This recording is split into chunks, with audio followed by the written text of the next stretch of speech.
Hello. Hello from the North Pole. Hello from the North Pole.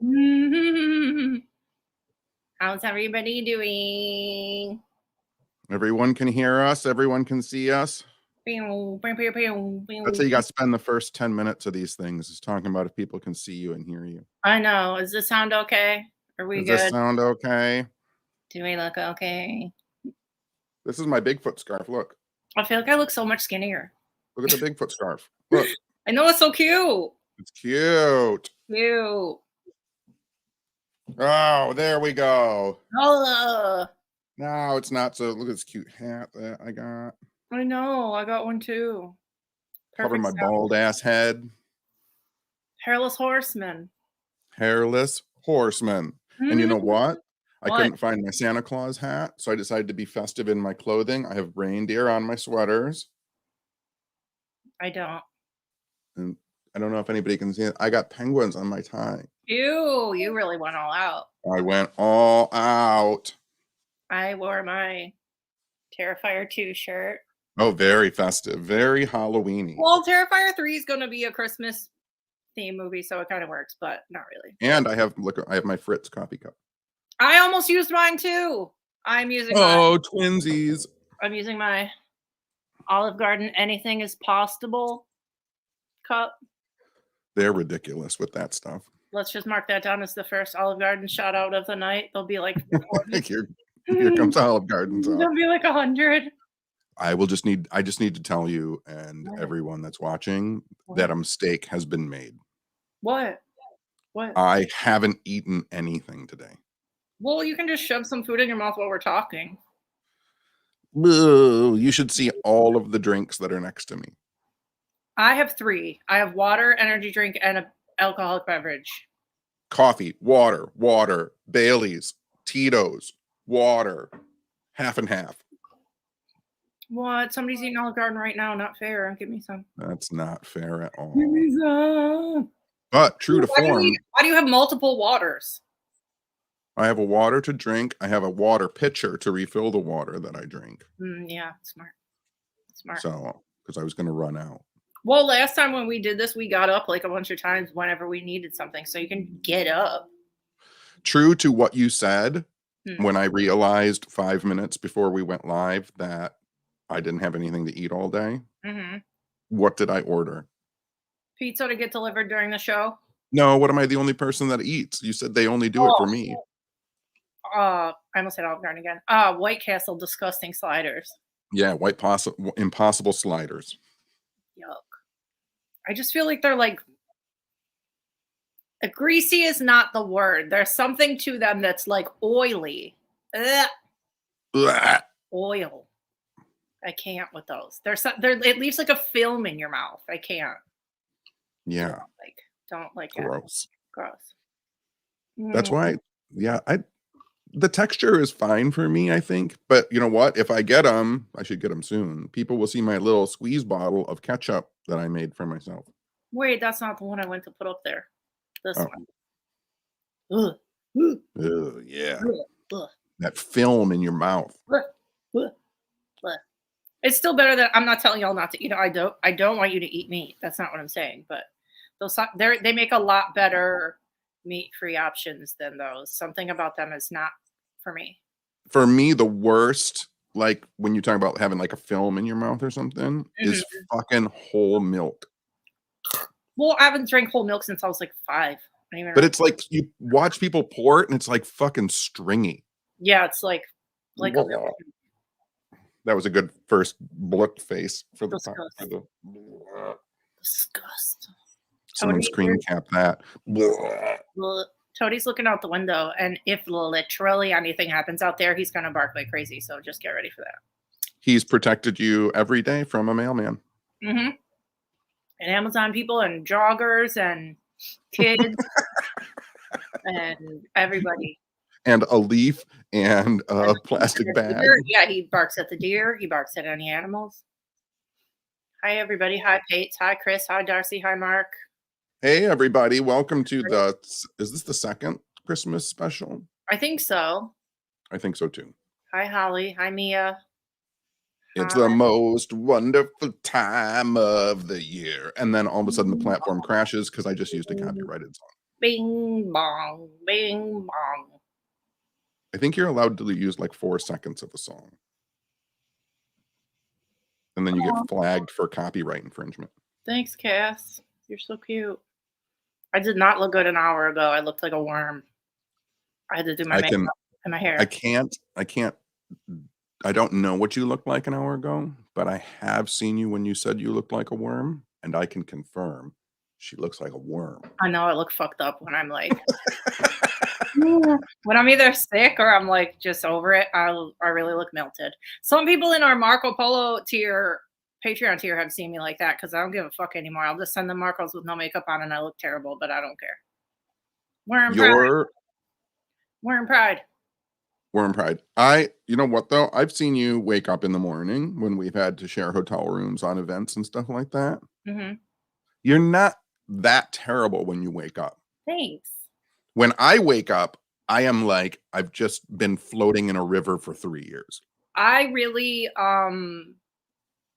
I sleep like I sleep literally like a Dracula. Like I don't really roll. I don't smash my face.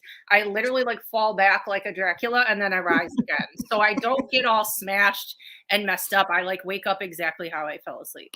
I sleep on my face. I sleep on my stomach, on my face. I don't know how people do that. With all arms like stretched out like this. That's it. Yeah. Yeah, you do sleep on your face.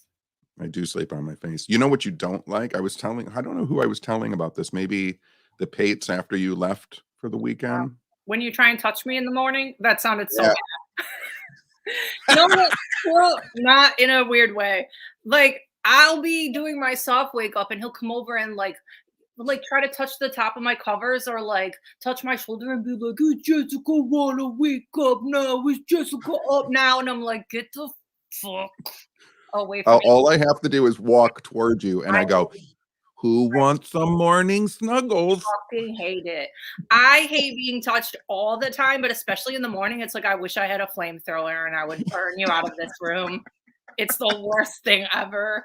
And it's like creepy for me when you do baby voice anyway. I don't like really anybody doing baby voice is fucking hella creepy. But the problem is that we are so opposite when we wake up. I know. Because like I wake up and I'm up.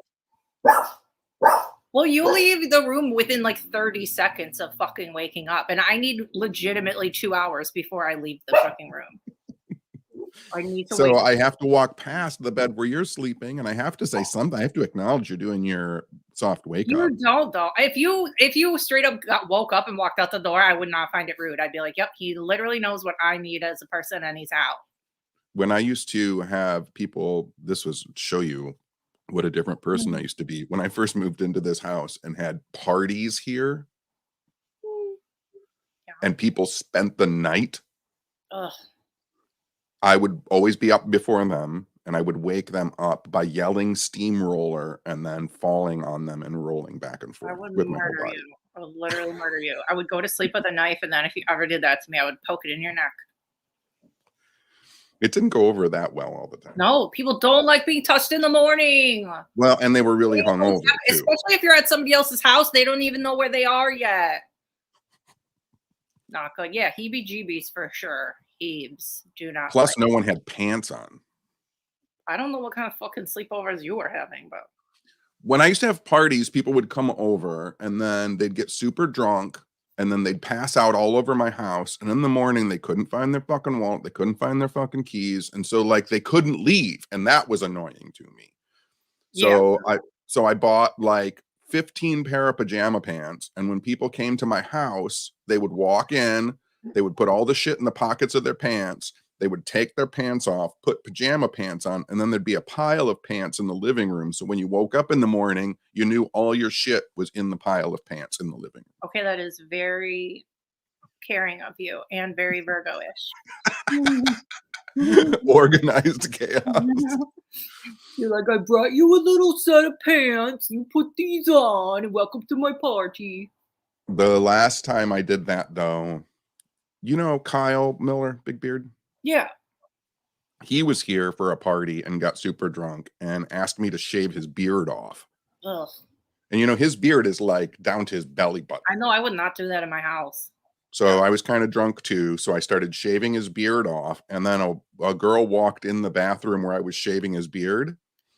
And they were called pants off dance off parties. I was shaving his beard and this girl walked in the bathroom and she had a glass of wine and she forgot she was holding a glass of wine. So she leaned against the wall while I was shaving his beard and the wine glass just popped in her hand and fucking cut her hand completely and blood sprayed all over the place. So my bathroom was filled with blood and beard hair. Disgusting. Word. I feel like now on our next Blue Pod trip, we have to do a part of it where everybody just gets sleepy pants and they have to hang out with us. Yeah, pants off, dance off. Pants off. Happy pajama party time. Because people would end up dancing too because I have a record player in my living room and I have a record player in the family room. Mm-hmm. And so there would be dueling dance parties going on. Cute. It sounds like, when I say that, it sounds like my house is big. Yeah, no. No. It's kind of an open concept, though. Like, you could have people in the front and the back. But I don't know. Isn't that no, it was always long like that. The addition is the top. It wasn't addition long ways, right? No, the addition is on the back of the house. So that wasn't there when you had your parties? No, that addition was always there when I bought the house. Oh, okay. Well, then, yeah, it's kind of big. I guess. It's not, like I said on one of the podcasts once, it's not one of those houses where, like, if a killer comes in my house and you see in the movie people like run through a hallway, run upstairs and go into the third bedroom and then the killer can't find them. Mm-hmm. That doesn't happen in my house. Like, the killer comes in the front door, I run into the family room and you can still see the front door from the family room. Yeah, my house too. I'd be shocked. It'd be like, I literally see you from where I'm standing. When people are running around a house escaping a killer in a movie, I'm like, where do these fucking people live? I know they have like an upstairs landing and like all these bathrooms, all these bedrooms. They have like a library, a fucking game room. I'm like, okay. 3 bedrooms on the main floor, 4 on the second floor. I know. Rude. Every house I've ever lived in, you can stand in one room of the house and go, hey. And then no matter where anybody else is, they heard you say, hey. I know. Same. Yeah. Same. We should have a ghost. I literally said ghost. We should have a guest joining us kind of soon. Our first guest. Oh, no. Oh, no. Oh, no. We'll see who it is, guys. Can I set up a giveaway for after the guest? Yeah. I don't know how to do the giveaway, though. I don't either. I didn't think of any quiz questions. I have nothing ready. Okay, here's the giveaway. Whoever the first person is in chat, whoever the first person is in chat who names 5. There you go. Who can name 5 other monsters that Godzilla has fought. I feel like that's so hard, but anyway. 5. I need 5 Godzilla monsters. Not include. You can't do Godzilla. It has to be somebody else. Somebody he's fought. I can only think of 2. I'm not going to say them because that's cheating. 5. Or I guess this year. Okay, go ahead. Continue. You can continue with your words for 1 second. No, I was just saying. That's all I want. 5. Well, you didn't even say what they win. They win. Look at this. A Shogun action figure Godzilla toy with little flippy tongue. He's got a little flippy tongue. So cute. Look at that. That's what you win. I need 5 Godzilla monsters. What a good prize. All right, we'll come back to the prize. People guessing with only like 3. Wait, I think Swan got it already. What? Wait, hang on. Was that first? Wait, I'll look while we talk to our guest. Look at, Swan has 5. This one right, hang on, this one right here. That's a winner, right? Hi. That's a winner. Hey. Hi. Hi, hello. Emily. Merry Christmas. Hi. Merry Christmas. Wait, let me Merry get this on the screen. Let me introduce you. More like... Hang on. I made notes. Okay, guys, this is our first guest. It's Emily Louise Church. Hi. She has a YouTube channel called Weird Reads with Emily Louise, and she features hoaxes, cults, conspiracies, etc. And she's also a producer on the cult doc that everybody's talking about right now called Love Has Won, The Cult of Mother God on HBO. My favorite, Indeed. quite possibly. Well, besides that Natalia Grace one, I would say those two are like the most shocking docs of the year. What's the Natalia Grace one? Oh, you got to watch that. That one about that girl who got adopted by that couple, and she's supposedly a kid, but they think she's like a 30-year-old woman. It's like the real story of the orphan horror movies. This is like vaguely familiar to me, but I'm not entirely sure. Sorry, I feel like I've come in like very cozy. I've got like my pillow. Oh, I love the room. I had to like pull myself out of wearing my blanket hoodie. I was just like full on pajamaed up. I have my cozy cardigan on, my cozy deer cardigan. I like it. It's very, very seasonal. Thank you. I'm trying. I like it a lot. You guys all have like very cozy backgrounds. Very like trust me, they just came together in like the last hour. She had to search out she couldn't find Christmas lights, so she had to use her Halloween lights. Nice. I did. They look like they're a little bit reddish, but they're indeed orange. These are Halloween lights because that's all I have. I like them. They're cute. Mother God, there's another one. Mother God was a great watch. It's crazy. I don't even know. How do you give people an elevator pitch of the show? Oh God. I haven't watched it yet. Oh God, how to do it without like I know for anybody. That's why I couldn't do on the podcast too, because I wanted to start it with how it started, and I'm like, yeah, it's quite intense. It's not an easy watch, I don't think. It really kind of throws you in at the deep end. Yup. I don't know how I would pitch it. Just a very kind of a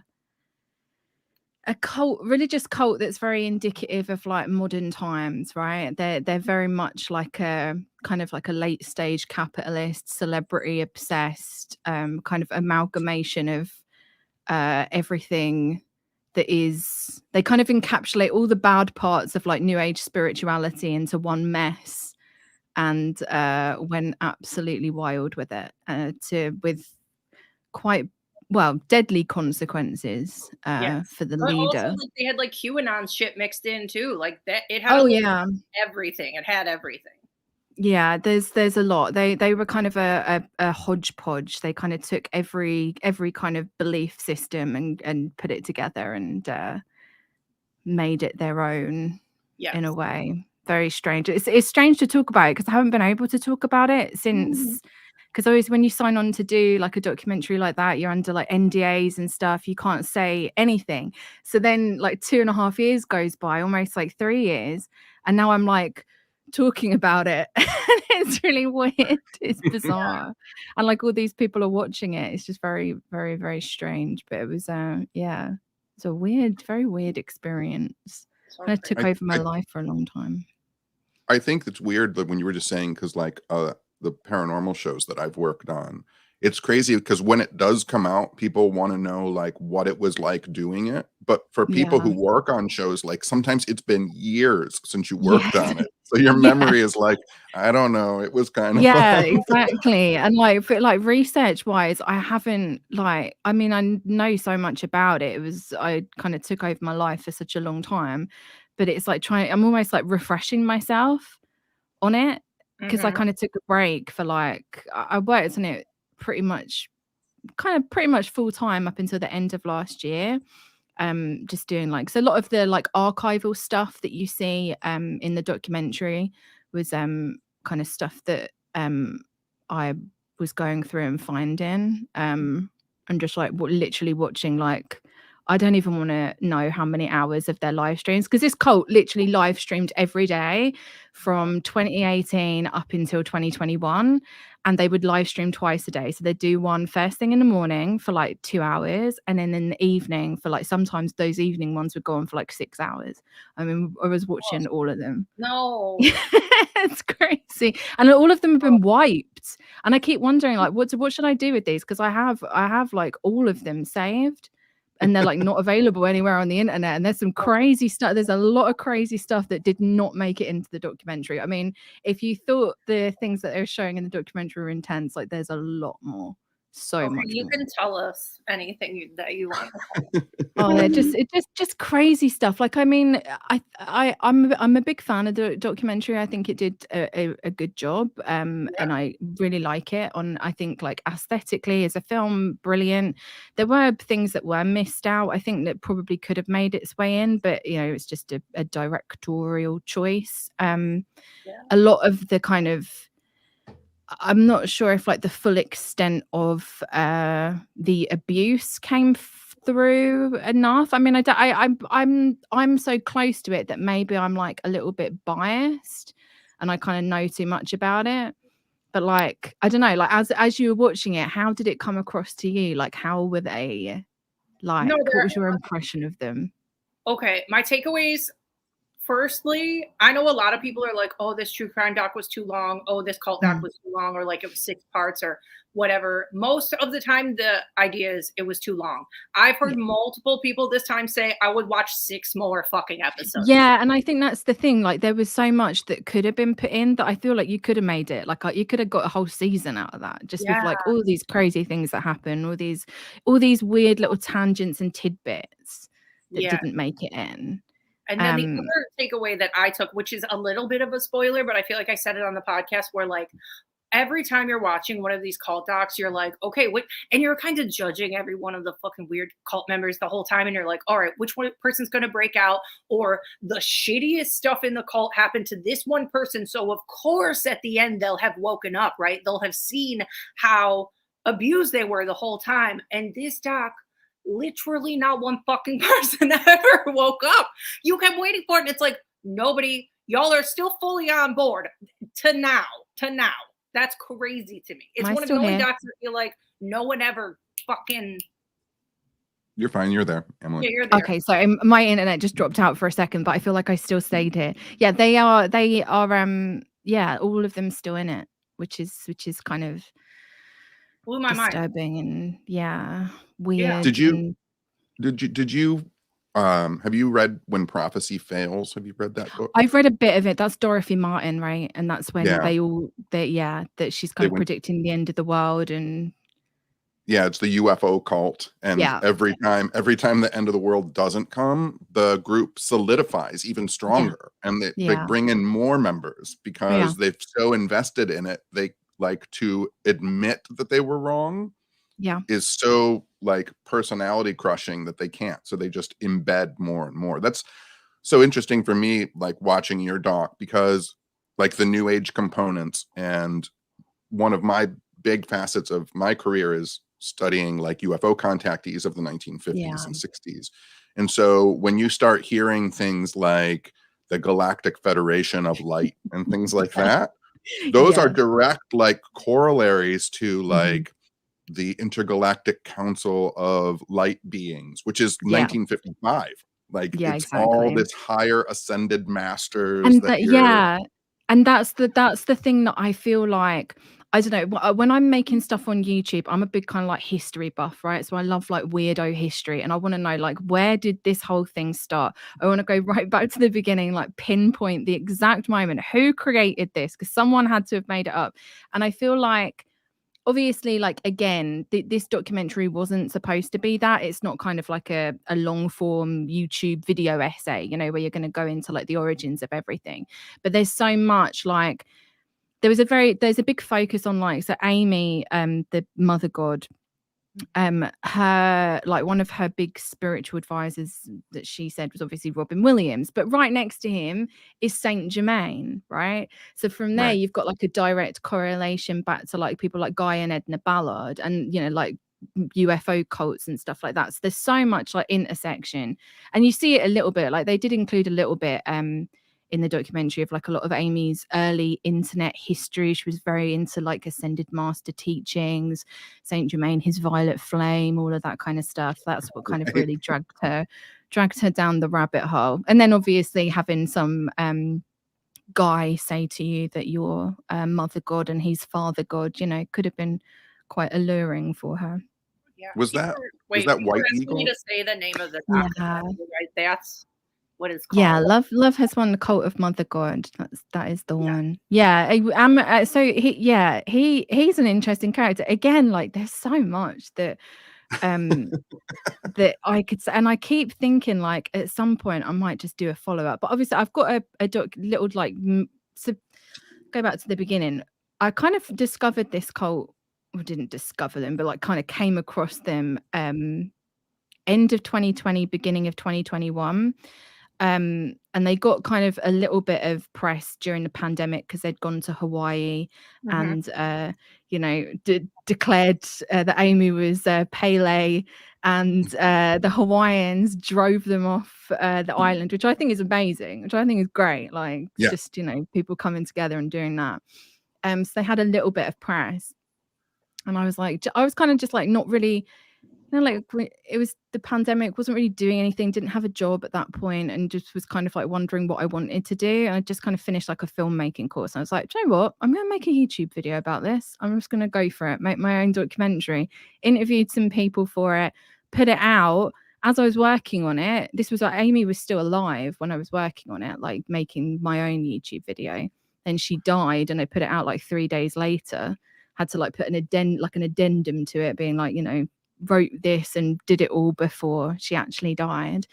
And then it was just weird timing, because then just got an email from the director who was like, I'd love to make a documentary about this, would love to have you on board as a like consultant, because like there's not that many people that know that have kind of like brain rotted themselves, like all this nonsense. Watch all of their live streams. Yeah, exactly. There's not many people that would like willingly torture themselves to the extent that I did. So yeah, but the one that I made kind of goes into a little bit, but there's so much that over the course of like 2 to 3 years working on stuff, and then also like researching again where a lot of this stuff kind of comes from and finding out more about origins and influences, etc. I feel like I could make something that's a bit more I don't know, like going into like all these weird little tangents, all of these like little tidbits that you learn.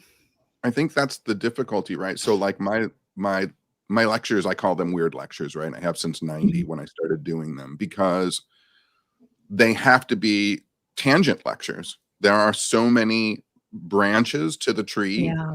You start off talking about like people will ask me a question about like the UAPs that are happening right now and stuff like that.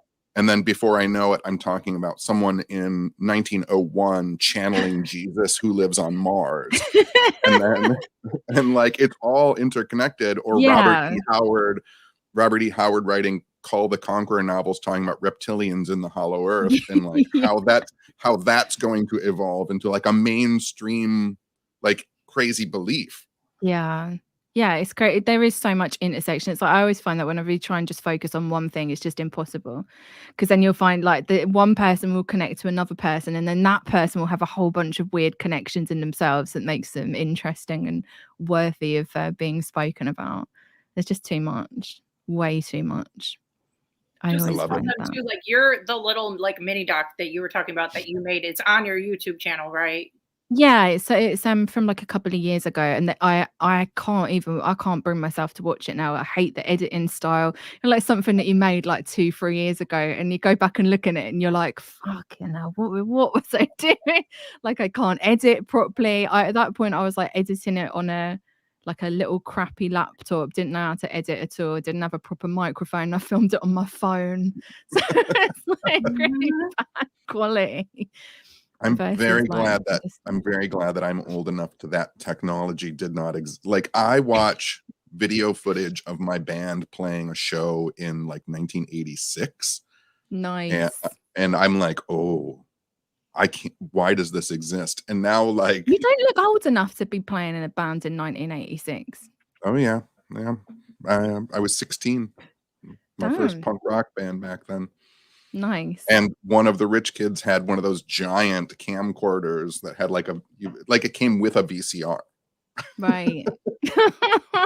I can imagine lugging that to a show. So, yeah, full of punk rock, drunk 16-year-olds.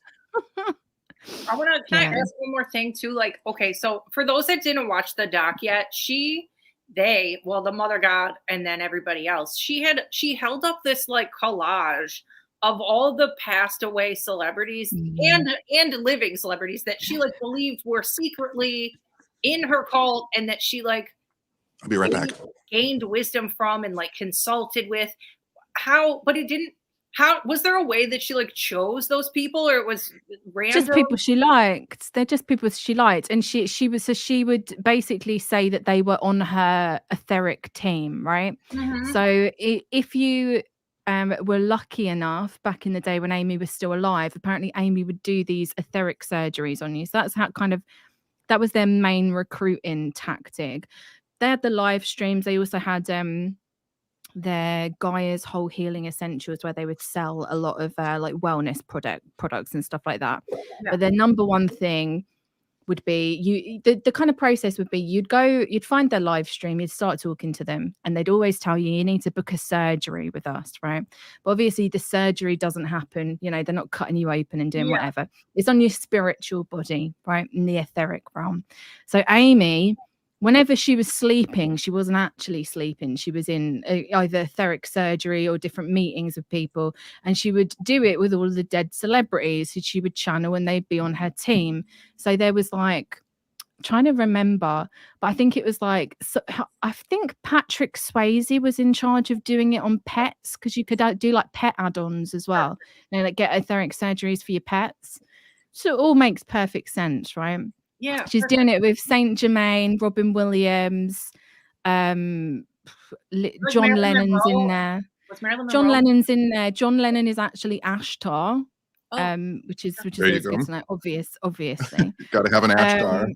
Yeah, exactly. Donald Trump was her father when she was the Princess of Lemuria, I believe. Oh, I love it. I love it so much. I love all of it. I need so many more parts of it. Yeah, and it's cool. And it's like the beliefs are so bizarre that they're almost like, I feel like to really understand them, you do have to kind of like know where they come from. If you know where they come from, you can kind of understand. You put it all together. You're like Lemuria, Germain, Ashtar, got it. I know what this is. But a lot of people don't know what that is, right? So it's like, to an outsider's perspective, I can imagine it can be quite like, what on earth are these people talking about? But then obviously, as these kind of, a lot of these, from the inception of a lot of these beliefs, there's been a lot of, dark stuff intertwined with it and nefarious characters. And so obviously Love Has Won are also incredibly racist, to a point where I don't feel like it was shown enough in the documentary, I will say. Like, I think that there should have been a lot more emphasis. And that's like, again, coming from somebody who works on it. My name is on it. I like it. I think it's great. I just think that there could have been more of an emphasis on like a lot of the harm that this cult did, because there's a lot of it, and a lot of it is documented. They documented themselves, and there's a lot of people out there who've been like very hurt and lives destroyed by them. I don't want to get like super dark and miserable or whatever. It's Christmas, but yeah. But it's one of those things, because again, I will do a lecture and mention someone, especially now because we have such access to so much more information. And I'll be talking about a contactee from a UFO contactee that people have been talking about since the 1950s. Yeah. And somewhere down the line, because of the way we get information now, and it's being stored and digitized, like all of a sudden I realize, oh, this person that I've been talking about was an enormous racist. Like, I can't be talking about this person anymore. Yeah. Or their writings were all based in racist ideas or sexist ideas. Yeah. That recently happened to me. I talk about, there's a UFO contactee from the 1950s that I used to talk about all the time. He was my favorite. His name was Buck Nelson, and him and his dog went to Mars and Venus. Yeah. And he saw like a 30-foot dog, and he took his dog with him. So I loved it because it was just crazy UFO stories. And then like a year ago, in one of the archives that I was digging through, I found his first written pamphlet, pre-UFO stuff, and it's called like White Man Awaken. Oh God, Honestly, it's insane. It's literally crazy, like especially in like 40 in UFO circles, paranormal, like everything. The amount of Nazis that you will stumble across and like that kind of ideology is absolutely insane. Like I feel like I come across it way too often, and I feel like it kind of because I'm like a skeptic, right? Like I would say I'm a skeptic, but I don't like to use the term like debunker because I still have like a lot of like things that I want to believe in, even if I'm still skeptical. And I think that there's a way to like do skepticism without like being an asshole about it and like being like a real kind of killjoy. But like there's also, I feel like, what am I trying to say? A lot of in these kind of circles, I feel like there needs to be a little bit of like acknowledgement of these kind of nefarious characters, because it's like just call them out. Like it's really easy to just call out people that are like Nazis. It's quite easy. For sure. And a lot of people kind of cover up stuff and withhold information, and it just gets all kind of weird and bizarre. Yeah, no, I think it's super important to talk about the horribleness of certain people because again, like it also shows that we're learning, right? Yeah, and so you can exactly. and it adds more context to the situation and what they were trying to do. Yeah. So like right now I'm in the midst of doing, Jessica doesn't even know this, but I'm in the midst of doing this little fanzine about another contactee from the 50s, and almost no information exists on him. He was only around for like 3 years.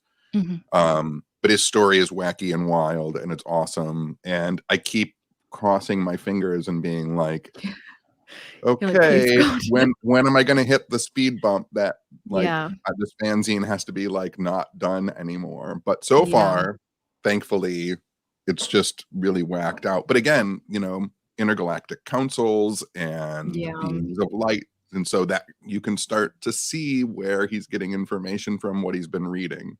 Yeah, exactly. And you do see that a lot. But again, like I find all of this kind of stuff like really interesting. I feel like I maybe gained a reputation from like some of the things that I do on YouTube and some of the more kind of provocative things that I might say on Twitter sometimes, of like being like a hardcore debunker or like somebody that's like anti, but I'm really not. Like I again, like look at the sticker behind me, the Bigfoot sticker that I want to believe post. I've got friggin' cattle being sucked up into a UFO. Like I really kind of like, I have a lot of love for these kind of topics, and I feel like I fell out of love with it for a very long time because of things like that. Like constantly stumbling across people with like some of the most heinous views. And I just got like so sick of it that I almost went like too hard on the skeptic debunker thing and started to like hate everything and be like, oh God, everybody sucks. I feel like now I've come more into the middle.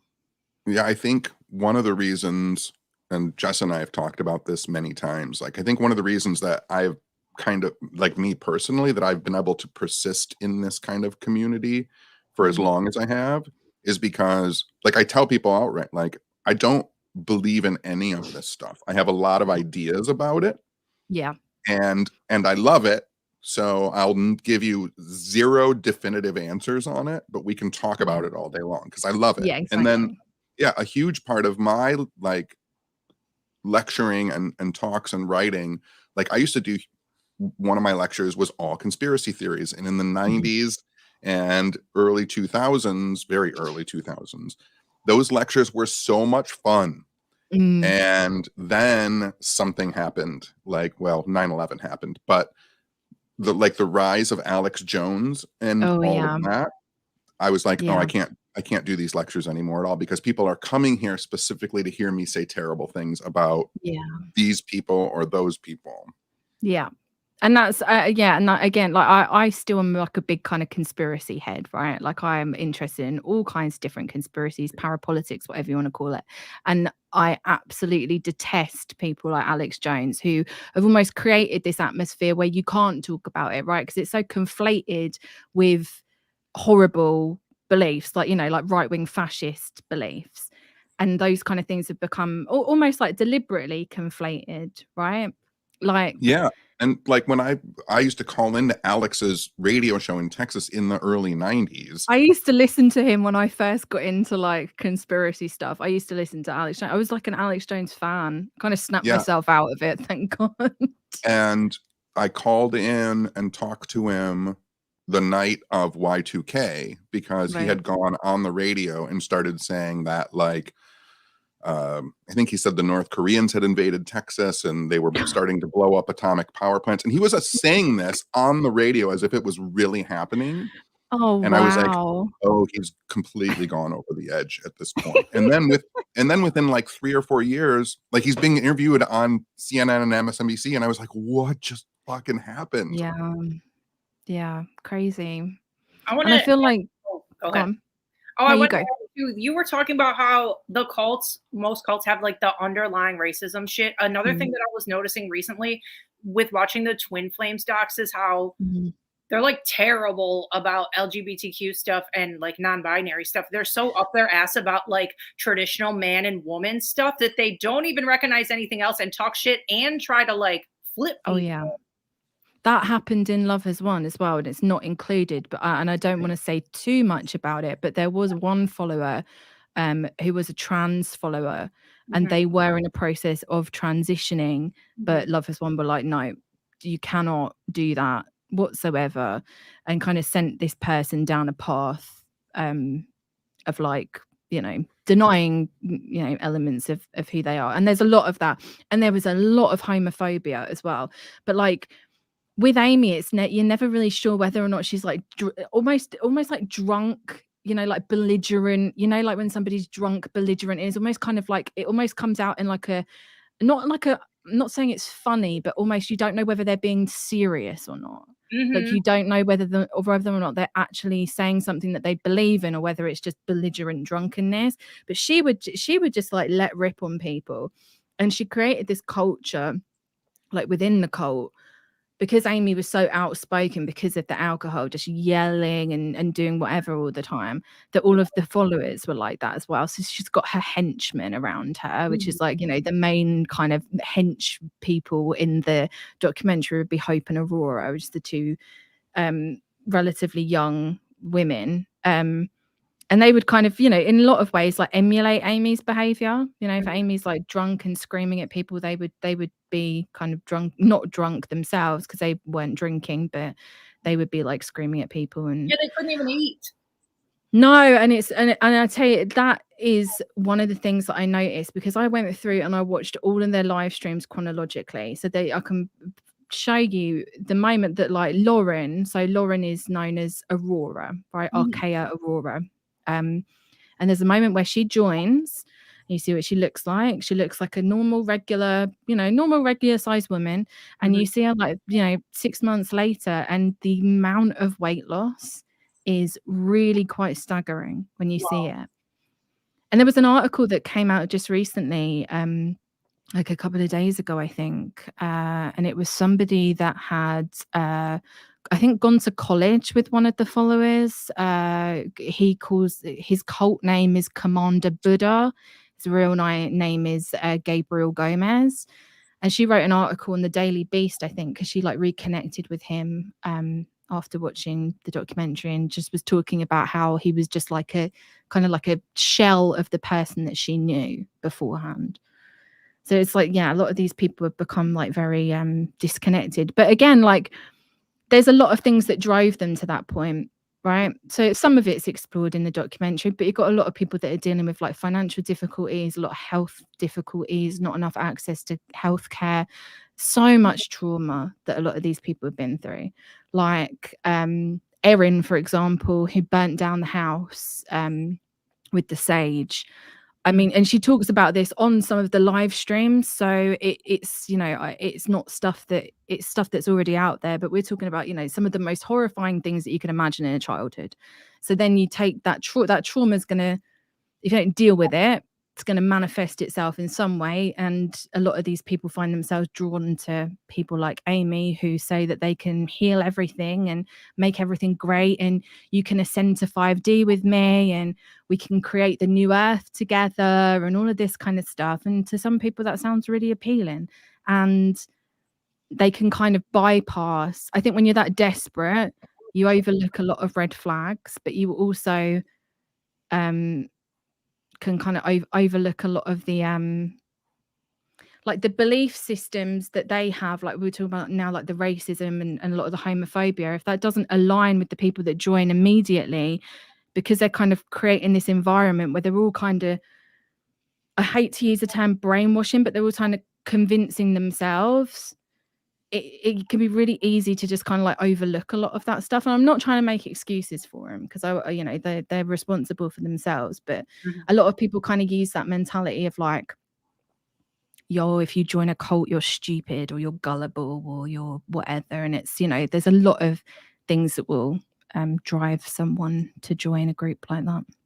Yeah, and it's within it's within all of us, right? Like there's like collecting points on your Starbucks card, like collecting, like people want to belong to something. And so like deluding yourself that you found the one thing. When you were talking about, I wanted to ask you, I know that you're not a mind reader, but like how much, and if you know, how much and like when did Amy start to believe like her own bullshit? I think she believed it from quite early on, and I think that there's different readings of this, but from my reading of her, I know that the documentary kind of says, she has these moments of clarity. And again, I'm not a doctor and I don't want to diagnose her, but looking at some of the events that happened in her life, a lot of it seemed to happen post childbirth. So I don't know what was going on there. Obviously she's got a lot of like economic issues and whatever that kind of drove her out as well. I think she, again, it's difficult to talk about because there's so much context that is kind of missing. So like alcohol, for instance, she was a massive drinker before she even got into new age spirituality. She was a really big drinker. Her ex-partner posts a lot on Reddit, and he posted he's a bit of a spiritual woo-woo guy himself, not into the new age stuff, more on the Christian side. He's a little bit he's quite intense, I'll just say that. But he's posted a lot of pictures of her when she was younger. Very, very big drinker. He says that she was a narcissist, and there's a lot of that kind of stuff people say about her. When again, I didn't know her, so I can't say, but pattern of behavior I think probably line up. I do think that she always believed it to an extent, even at the very end. I know that she wasn't completely like cognizant, and I definitely think there were moments where like she would say like, I'm not God, this is all crap, I made this all up. She definitely did say that, but I think that she, for the most part, did completely believe it. Completely did believe that she's God. 100%. It's so interesting to me. I was just watching, because when you were talking about like Robin Williams is part of it, Patrick Swayze is part of it. Yeah. I was watching an interview with George King, who was the founder of the Althurius UFO Church. I went there in April, actually. I went to one of their Operation Prayer Powers. Yeah. We have a church. It's less than a mile from where I am right now. Nice. But I was watching an interview with him, and just so nonchalantly for George to say like, I was in contact with Jesus on Tuesday and was interrupted by Hercules. Yeah. And just delivering that line so straight and with so much belief. Yeah. Like as like I don't know, like I know that he believes it 100%, but like how am I, upon hearing that, supposed to like take that? And I mean, being introspective people, like we can say like, I know that people get messages from past loved ones, and they say they get messages from family and friends who have moved on. So I mean, there's a slippery slope there from like grandma leaving you a feather, which is absolutely like a valid expression of the universe sending you a message, to I was talking to Jesus and got interrupted by Hercules. Yeah, exactly. Yeah, and it's Well, Amy's ex-boyfriend said that when he was with her, she'd signed up to Oprah's book club, right? She started reading the first book that got her into this stuff was most likely the Celestine Prophecy, which I still haven't read. I've got it, and I've got the sequel to it, but I still haven't read it. I have And them too. she was a really big fan of What Dreams May Come, right, which is the Robin Williams movie. And Uh-huh. I was reading again, like I haven't read the book that it's based on, but apparently the book that it's based on has a lot of like theosophical influences in, a lot of Yep. kind of new age stuff in there. So she's kind of, you know, that's where she kind of started, I think. Like it kind of was the Oprah to a new age cult pipeline that got her. Well, you know what's interesting? So, What Dreams May Come was a big movie for a lot of people. It's a Richard Yeah. Matheson book. Yeah. The author, so I'm a huge Richard Matheson fan. So, like, Richard Matheson also wrote like I Am Legend, like that Will Smith did vampire he? movie, Okay. and was like the third most used writer for the Twilight Zone. Oh, really? Yeah. did not So know that. Matheson has this huge history of like weird, speculative, twisty fiction. Yeah. And it's so strange. Again, you see like the combinations of stuff. So my mom was a member of Oprah's book club too, Right. which I've only ever been to one church in my life. I was raised with no religion whatsoever. And I went to this church, which was the church's name was literally called the Church of Today. So like almost never talked about Jesus. It was all just about being present and in the moment. And the minister was great. And I considered him a mentor and had lunches with him. And he was very smart. When he died, the church was taken over by Marianne Williamson. Oh, really? Yeah. Right. And within like a year, like the whole messaging of the church had changed. And like it became like Marianne's church. Yeah. I can see that being a thing. I haven't looked into her that deeply, but she's quite an interesting character to me. She is. Marianne And Williamson. not for nothing, but within a few years, that church no longer existed. Like she ran it out of business. Oh, well, that's also not surprising to me as well. She's kind of put forward as this kind of like a kind of nice hippie lady. Yeah, when you but start digging into it, it all gets a little bit sus. Yeah. Emily, I have to bring in another guest. We have a surprise guest here. Cute. Hey, what's up, guys? Hi, Bryce. How's Hi. it going? Cute. We're Bryce, talking about. Emily, Bryce. We're talking Hi, about. nice Emily. to meet you. It's great to live stream meet you. Hi. Bryce, do you watch cult documentaries? Oh my God, yeah, I love them. Did you watch Love Has Won, The Cult of Mother God on HBO? No, I haven't watched that yet. Oh my gosh. Well, our friend Emily here was a producer on it, and she has told us all the things. It's so good. It's one of the best docs of the year. It literally, in the first Bryce, we lost your seconds, sound. it's insane. I lost Bryce's sound. We had you. I like Wait, the he's muted fireplace. on the screen on your little. Here, wait. There we go. I did it.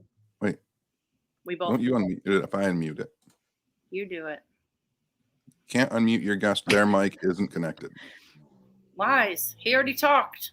I know, I heard him. Still can't hear you, Bryce. It's okay. We'll figure it out. Anyway, Emily, just quickly while Bryce figures that out. Okay, there we go. Can you guys hear me? there he is. Now we're Yeah, back. you're back. Oh my God. So Bryce is our I resident need to Bigfoot watch expert. the doc. I Yeah. can't Oh, are hear you? anything. I'm having trouble. Hold on. I Okay. might Alright. move over to a different setup. Hold on Feel here. free to dip out and dip back if you have to. Yeah, dip out and dip in. Do what you got to do. It's not a really serious operation we're running here. Whatever you got to do. Oh, I think amateur you're doing hour a for me. great job. Let's see. We've got We you. can from hear there. you. Hold on. Who's Helen? But yeah, so anyway, my end note on Marianne is, I mean, I don't know, my dealings with her in the church were 20 years ago. Like that happened 20 years ago. So I don't know where she is on her journey now. Mhm. But there's a lot of savior stuff that still seems to be happening with her. Yeah. Yeah, I can see that. I'm not very familiar with her. I've just seen like some things that people have posted on Twitter about her that are like kind of a bit. Well, like there was a red huge scandal flaggy. which nobody talks about now, which was, I think her first book was like A Return to Love, which is like a reflection on A Course in Miracles, right? Which is Yes, yeah. yeah. So it's like, again, you have this like spiritualist, Mhm. probably based in Theosophy and Madame Blavatsky, like Yeah. coming into the 70s, which is where Marianne finds it and then Yeah. becomes famous kind of with those ideas. And again, if you Yeah. trace those ideas back, they become heavily problematic very quickly. Yeah, exactly. Yeah, definitely. Yeah, that's an understatement when we're talking about Right. Blavatsky. Blavatsky seems to come up in like almost every video that I do. Like I did one about like secret space program and alternative 3, and she even popped up in that. Like Oh my goodness. I love that you brought up alternative 3. Oh yeah, that took over my life for a very long time. I made like a nearly 3-hour documentary on it. I'm gonna have to watch that. When I heard about alternative 3, I was probably 16. It was probably 1986 or 1985. And for me at that time, 100% real. Like, Oh really? there was I watched the faux documentary that they made. Yeah. Like I read any of the like papers that were being written at that time. Yeah. British brain drain was a real thing. Astronauts were really talking about like stuff on the moon. Oh yeah. 100% This was real. like I started working on that in like maybe October of last year, thinking it would just be like a really quick video. Turned into 2.5 hours. I ended up interviewing the writer of the Alternative 3 book. Got him in this documentary. I ended up interviewing Randy Kramer from the Secret Space Program. Yeah. Because I was like, I can't believe how like well connected all these things are. Like so much of the Secret Space Program stuff, with like Corey Good and David Wilcock, all those guys. You can trace so much of it back to Alternative 3, and then like Montauk Project and stuff like that. And Montauk was 100%. I remember this was probably now 20 years ago, 25 years ago, but I was at a convention doing a lecture, and there was one table that was just smashed with people, and it was Jim Keith. And yeah, and it was just nonstop alternative 3 the whole time. Yeah, because he wrote the book. He wrote that book on it, which is like a very it's a book. It's definitely a book. Got pages and words. Oh yeah, I don't know about the validity of the words, but it's definitely a book. And then Bill Cooper as well. Oh yeah, I saw Cooper 2 times in Detroit. Oh really? Wow. You talk about like a crowd that was fired up to like, hear anything. That was the Cooper lectures were the first time I was ever scared going to like an alternative lecture community. I can imagine. Yeah, I can imagine the kind of crowd that Cooper got in for sure. Bryce, what are you doing? Well, I'm apologizing to your incredible audience for the technical difficulties. I've only been podcasting for 5 years. You think I would have audio and video down, but not the case. Always new challenges arise. But I'm so happy to be here. And Emily, as I was saying before, it's lovely to meet you. I'm looking forward to watching your documentary. I was just sort of eavesdropping on the last sound bites of your conversation. I already have so many questions and I'm intrigued. So it's crazy. I want to shout out Emily's socials again to your YouTube. Well, you can say everything. Say your YouTube and your Twitter and anything that you want to say. It's all just Weird Reads with Emily Louise. That's the YouTube channel. That's the Twitter. That's the Instagram. Yes. Perfect. This is a question that Emily might know or Bryce might know, because we've been talking about cults. Has there been like a united or like, why hasn't there been a Bigfoot cult yet? I think sort of the closest thing that's probably come to it is, and I don't even know if I want to like name names, but there was a guy in Oregon who apparently had come across Bigfoot in a cave. Sure. And he had some video recordings and everything. And apparently this was a a Bigfoot sighting that could recur because he knew where the cave was. So he would go back there to revisit the creature and try and bring along family or friends and whatnot to a modicum of success, if you know what I mean. But anyway, from what I understand is, sort of months later after this sort of event had happened in his life, he was sort of connecting it to spirituality and started having sort of like groupings together to communicate with the Bigfoot species and get messaging, and it became very much cult like. So yeah, I think it does happen, not very often, not entirely as much as the UFO cult, but yeah, it has happened before, and it certainly is interesting. I saw a guy lecture probably in the late 80s, early 90s, and it seemed like he was trying to start a Bigfoot cult because he had all of the necessary tropes, right? So he had Bigfoot in the Pacific Northwest, living underneath Mount Shasta, like surrounded by Lemurian crystals, and like the Ascended Masters knew that Bigfoot was there, and they were using Bigfoot to like, and so when I was watching him lecture, I was like, oh, like, but then it just went nowhere.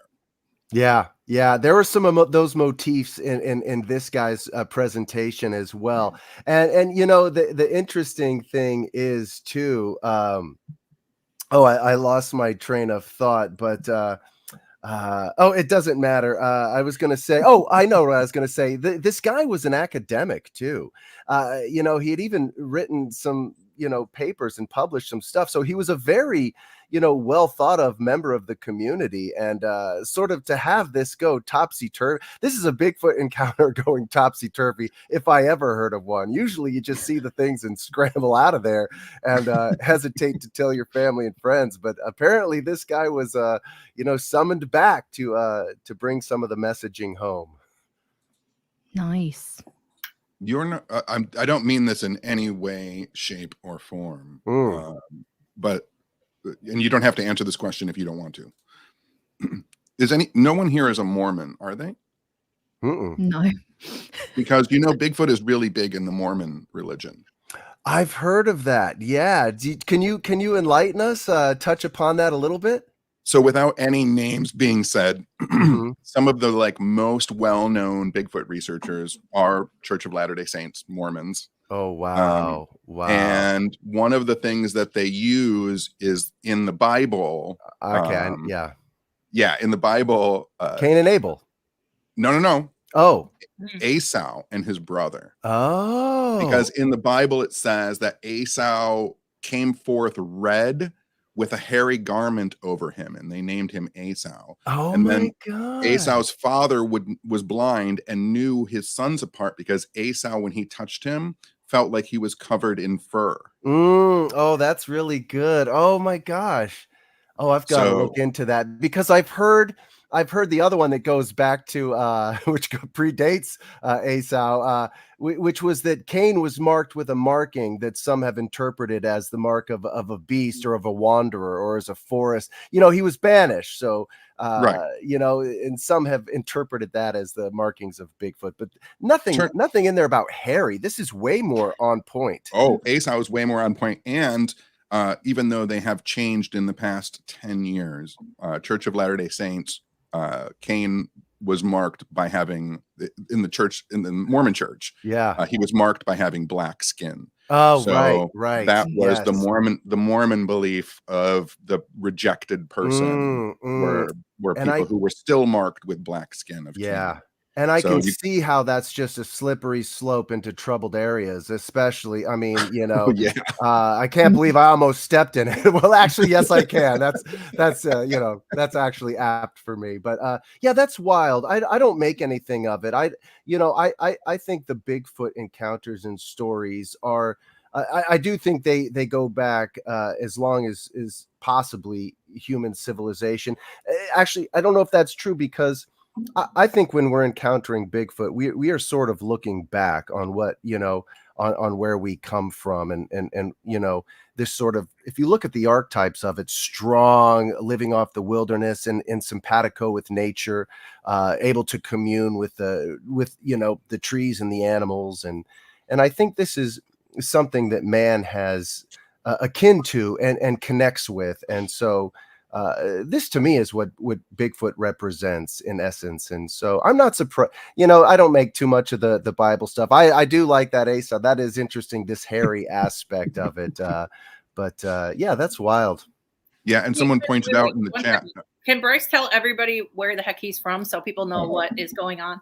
Oh yeah, sure. So yeah, I'm Bryce Johnson. I started in film and television, but I've somehow made my segue into this incredible field known as the paranormal. But I host a podcast show called Bigfoot Collectors Club with my great friends Michael and Riley, which you guys have been a part of, and I also produce and star in a show on the Discovery Channel called Expedition Bigfoot, where we've put together a team of grounded researchers and scientists to look for proof of this creature that we call Bigfoot.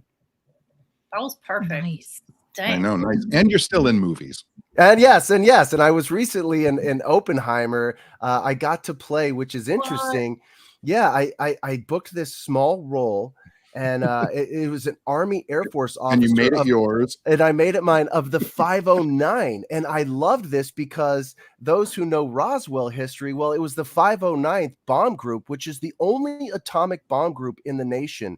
Well, they were tasked with handling Fat Boy and Slim, which were the name of the atomic devices. So they became the 509th atomic bomb group. And a few years later, when some saucer apparently crashed in Corona, New Mexico, and Roswell, a couple crashes perhaps even, it was the 509th bomb group that was tasked with picking up the pieces and bringing it back to their base. So it was a great little Easter egg. And I wanted to sort of bring it up to Christopher Nolan as he was done directing the scene and on to the next thing. But the only thing that ended up coming out of my mouth was thank you for the opportunity. And that was it. And he was on to and then the next thing you know, he was in a helicopter flying over the town, with his cameraman. And I was like, wow, just amazing. But what an incredible experience. And, I did want to sort of relay that there is sort of a deep UFO history entrenched in the atomic launchings. So, maybe another movie. I was getting, when I used to have hair back in the day, I used to get my hair cut at this place in my hometown, and it was called George's Hairport. And that's a great name. That is a good name. So crazy. And so I would go in there and he would, again, I had hair and I would have him shave my head down into like a flat top or a mohawk, whatever I had at the time. So I was in there probably in 92. I'd been going there for 10 years, and I'm sitting in the chair, and I finally start to look around at George's barbershop. And across the wall from me is a picture of him in the 509. Oh my gosh. And I was like, oh shit. And I'm like, George, were you involved in the recovery of Roswell? And he goes, even if I was, I wouldn't be allowed to talk about it. And I'm finished my haircut. Wow. And that was it. That's incredible. That's incredible. It's those witnesses that really make that whole Roswell story just. I love when people say that they can't say stuff. Yeah, no, for sure. I mean, oh my gosh. What an incredible thing. That's wild, man. Yeah, I love that. Oh my goodness. Jessica, we're loading up with guests now. There's more, there's more ready? Yes. I'm going to dip out, guys, because it's I just passed midnight here, but it was so nice to talk to you. Emily, thank you so much for coming on. Awesome. You're welcome. Thank you so much for having me. I love your accent, and you're so cute. Oh, I was going to mention one of the first episodes of your podcast that I listened to was the one where you watched a British TV show and you commented on how terrible British people's teeth are. And I just want to say it's true. Everybody has been so kind about me on that episode. They're like, no, you were just being honest. I'm like, I'm sorry. It is true. British people have famously bad teeth. You have bad teeth, but you have all your teeth. That's true. I have bad teeth and no teeth. It's no, you were right. You were right as well. And also the bit about people picking up on the accents and discriminating on the accents as well. Very true. Yeah. Very, very true. You nailed it. Thanks. You nailed England. right. Well, thanks for having me. I hope the rest of your stream goes really well. And Merry Thanks, Emily. Christmas. Merry Christmas. Great to meet you, Emily. Bye. Nice to meet you. Bye. All right. All right, one more secret guest. Oh, look at this. Ken, you're on. Oh, Oh, shoot. hi. Whoopsie. Yes, hi yourself. How are What an you? entrance. That didn't We're Coming in all hot. friends here. yeah, We're that all didn't friends here. I appreciate that. Alex said that she was going to pop on, and I was Yes. just popped out of the shower. How, Bryce Johnson. Oh my God. Hi. Hi, Ken. It's great to meet you, man. Great to meet you. Like, what are you doing? I'm He's hanging out, man. Yeah, hanging out with the weirdos. I mean, Yeah. we welcome you on behalf of all the weirdos everywhere. Oh, well, You're thanks, welcome. man. I love that. Appreciate Yeah. I'm a weirdo in a rose robe and a bowler hat, so life is as it should be. that. Excellent. Yeah. Cute. Yeah, John Tenney, I haven't seen you in forever. I know. Oh, Jesus. And do his Here we- intro too. Wait, Or should we wait. do Yeah. we do Alex and Ken's intro at one Yeah. time? Mm. Yeah, they have to explain to everybody who they are, but it looks like an awful lot of people in the group already know who they are. There we go. Yeah. Hi. Hi, pretty baby. So cute. Everyone looks amazing. I love all the I know. light. I know. We tried. I feel like I really love Ken's background. Looks so cute. Oh, that's just our new TV show, Living for the Dead, now on Hulu and American Disney Plus, everywhere else. That's nothing. Yeah. What a corporate Just show. That's just a sign. Everybody is so perfect. excited. Oh, this is a nice one. That's so nice. And it's Aw. true. It's so true. Well, Everybody's so All right, Ken and Alex, you have to do your intros. well, he just did a little bit, but go ahead and Yeah. say whatever you want. Hi, I'm Ken Boggle, psychic medium, tarot card reader, and co-star on Kristen Stewart's Living for the Dead, now on Hulu and Disney Excellent. Plus, everywhere else. Aw. My name's Alex LeMay. I'm a paranormal investigator and fellow weirdo. I'm also co-star with Ken on Living for the Dead, which you can find on Hulu and Disney Plus. Cute. Nice. Yeah. Excellent. And we haven't seen each other in a minute, have we, Alex? This has been a hot minute since you look amazing. Not to Thank objectify you. you, but I just did. Yeah, I Yeah. think the last time we FaceTime was like 3 weeks ago. No, it was 2 weeks ago. I remember 2 weeks it was- ago. I just It need feels like more of you. forever. I know I need more of you in my life. I do. I need more of you in my life. I like really when did all write an email to Apple to ask them to add an emoji of a bowler hat because we need one. Yeah. That'd be That's good. what I say. Because not everybody's a topper, you know. Sometimes you need a bowler. Look at all these great comments for you guys. They are pouring in, man. That is awesome. I love when weirdos like get to meet each other on our weird live stream. Yeah. Mm. Yeah.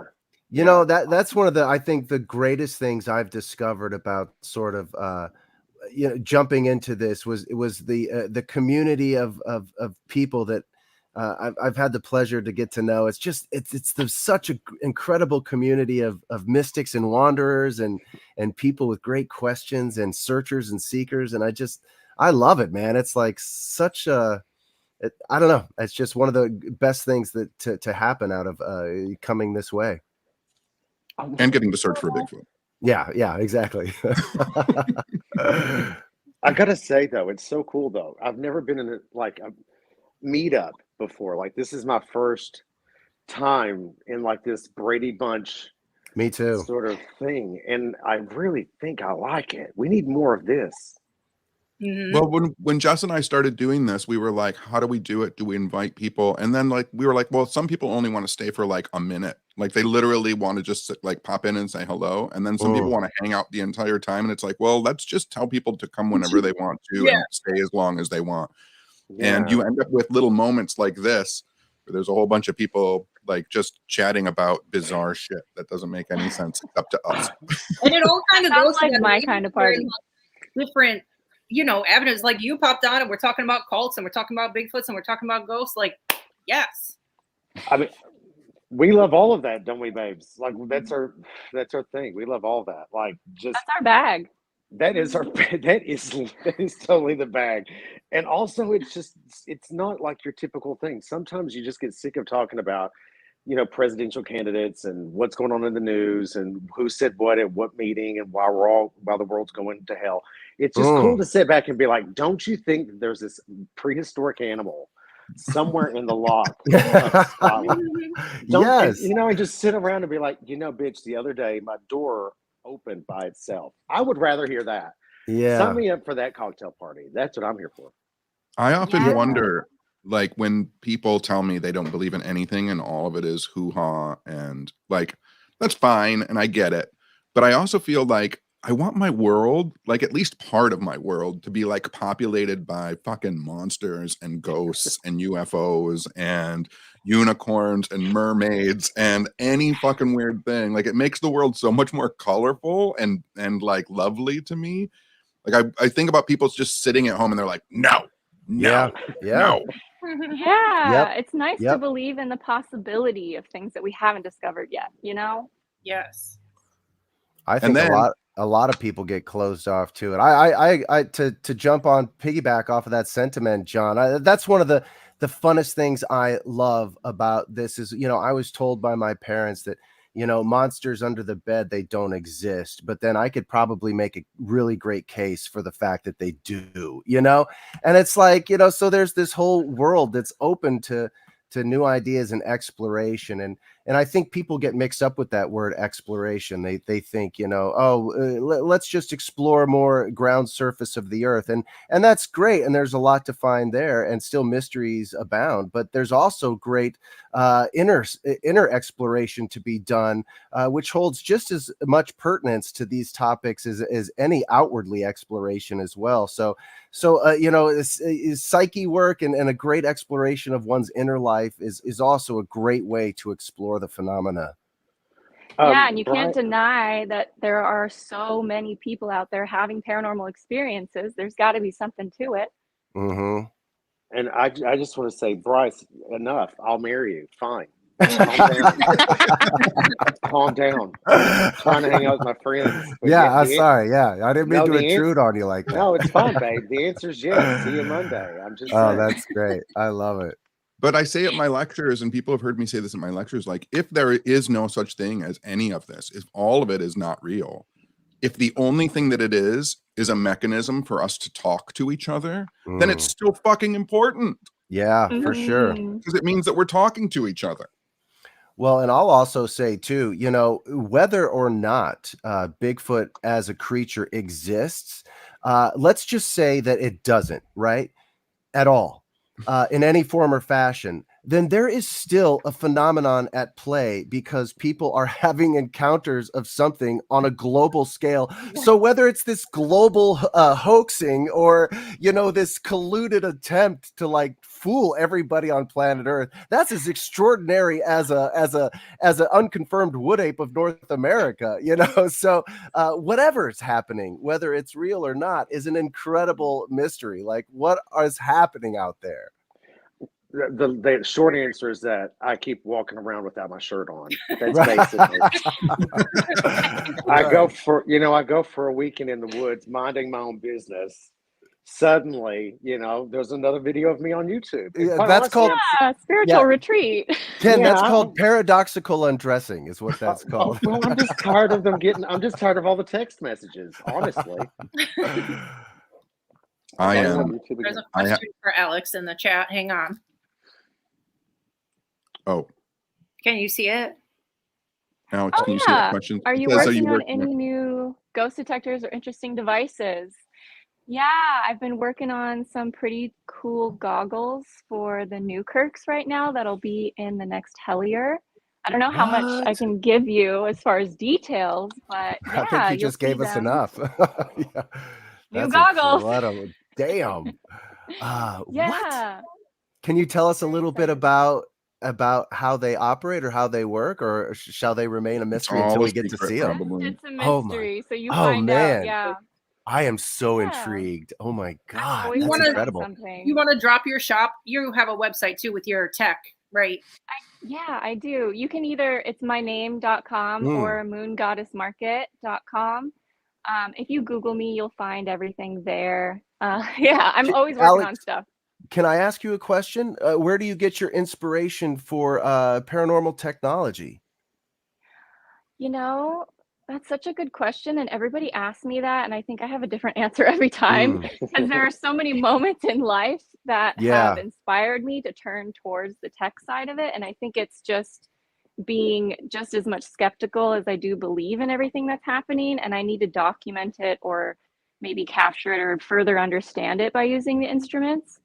Like, I'm really into ham radios right now. I'm trying to build my own and start messing with that because I feel like there's a little bit of an untapped market with that when it comes to the paranormal. I don't sleep at night. It's like midnight and I'm like, a ham radio. That's what I need to be focusing on. Yeah. Maybe they'll speak to me through that. You know, like, I didn't don't know. Tesla get an alien signal? Maybe I should be going no, back. he said he talked to Mars. Yeah. Yeah. Love that. That is just one of the coolest things about Alex. Is like if there's two things that I think that runs through her mind all the time, which is how creepy can I possibly be, and how many cuddles can I give in one day? Like, oh look, I just said congratulations. That's so awesome. No, I love that. I mean, like there were times that I would stand behind her and I could hear the wheels turning and saying, "If there's a dead body, I'm climbing in that." You know what I mean? Like I could hear it, and then out of her mouth would come something similar, and I'm like, that's like my bottom girl. Like that's my chick. Like I'm totally in love with Alex. I love you, Ken. I was awake one night and it hit me. Ham radios. Like, I mean, who does that? You. And I love you for it. Love you. Well, Alex, if you ever want, sorry to interrupt. I was just going to bounce off your thing. If you ever want to, I have a huge file of 1930s and 40s ghost communication devices that were built out of old radios, and I have all of the schematic diagrams for them. And I don't think anyone except the people who built them originally ever built them. So like if you want to try and build one of those, are you offering Alex your A-team garage? I'm actually in my garage right now. I'm surrounded by devices. My phone is on my laser. Yeah, I have a laser right here. I've got lots of different types of printers. I've got my 3D printer over there. A soldering place area. It's a huge mess, so I won't show you. But yeah, I love just disappearing in here and tinkering and messing around and seeing what I can come up with. I don't know. I think it's because I live with a lot of anxiety and I have to put it somewhere, and tinkering it itches that part of my brain, you know? Jessica knows that when I go in my garage, I have to text her if I'm going to be playing with electricity, because I've woken up like on the floor of the garage 2 hours later. Because I have these old neon sign transformers that I play with, and it's like really dangerous. And I often forget since there's no like poles on them, you can't tell when they're turned off and on sometimes. And so like I'll have it turned on and I'll reach toward it. So I'll have to text Jessica and say like, I'm going out to play with electricity. I'll text you back in 15 minutes. Oh my God. And if I don't, just wait longer. Right? Yeah, well, I'm glad you're alive. Yeah, me too. Ken, I want to show you solidarity with. I also a few months ago went to the clown motel, and fuck clowns, dude. Clowns are so fucking disgusting. And that main lobby when you first walk in with all those clowns is so. I like felt it. I'm like, that's exactly how I felt there, and I can't do it. Thank you for your solidarity. They're so gross. Because I can't tell you the amount of DMs I've received saying what a puss in boots I am. No, who likes that? No. And my response it really was terrifying. Mm-hmm. Yeah, my response is that not only are there 2,000 clowns, that's scary enough to me, to somebody like me. That's enough. But the fact that the graveyard has actually shifted since then, and like I was hearing voices coming from under the ground. Meanwhile, I'm in a blindfold with the headset. Like I'm in the scene from Poltergeist, my worst fear ever. Yeah. And my friends are in a cemetery trying to talk to me through the dead people. I've had enough, but it hit me. But here's the worst part. Catch this. I'm on camera, on television, without my hat on. No. I'm so Bad proud guy. of you for doing that, though. You were so terrified, but you did it. You did the damn Well, thing. yes, True. because I have to bring something to the team. What were 2,000 clowns doing in this scenario? Were you guys at a They're in Juggalos they're concert? in like the gift shop of the Oh. hotel.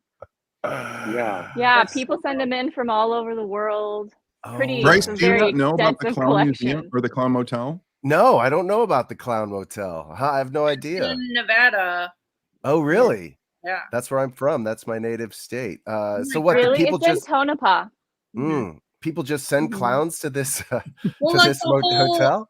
the whole motel is like there's different Clown clown rooms, themed. there's artwork, it has it all. That Oh, it's like nightmare porn. and it's Yeah, it was Awesome. originally supposed to be something sweet. The father, the guy who owned it, his kids ended up That's how it turning always it into a starts. museum with all the Right. clowns, right? Oh, And right God. next door is an entire graveyard with tombstones. I mean, they're right up to one another. So Oh, it makes God. it even creepier. It adds a whole nother layer. Yeah, that would that would be fun. I still think I loved it. I feel like I would again. I think I probably would too, actually. I'm like, actually, that would be a pretty good time. I I don't feel mind like too, clowns. you guys went to that cute little bar that's like across from the Mizpah, right? Yeah. Yeah, that scene was really cute too with you, Ken, because I think it was that scene. If it wasn't that scene, sorry, I think it was there. Any fucking way. You told Roz was making jokes and you were like, I need you to feel this experience that we're having and not mask it with jokes. And like me sitting at home, I was like, oh shit, that is like me in a nutshell. Like I will always make the fucking joke. And it like that hit me like that was so important. The reality is that Roz, and I'm not going to tell her business, but Roz has trauma around being vulnerable. Yeah. And I think to some, and that needs to be respected. It totally does. Mhm. But and this was at the house in Scottsdale, wasn't it, Alex? That I'd said to her, don't deflect with humor. Like, Yeah. and I was rewatching it, which I did just yesterday. I felt terrible for having said that to her. No. Because there's my love for her is immense, and what I should have done was kept my mouth shut, held her hand tighter, and supported her if she needed it. That's what I should have done. But yeah, It's okay, I think, Ken. I mean, I know that it's totally us getting to know each other. That was the second stop, and we were exploring one another and how we react to scary situations and falling in love with one another.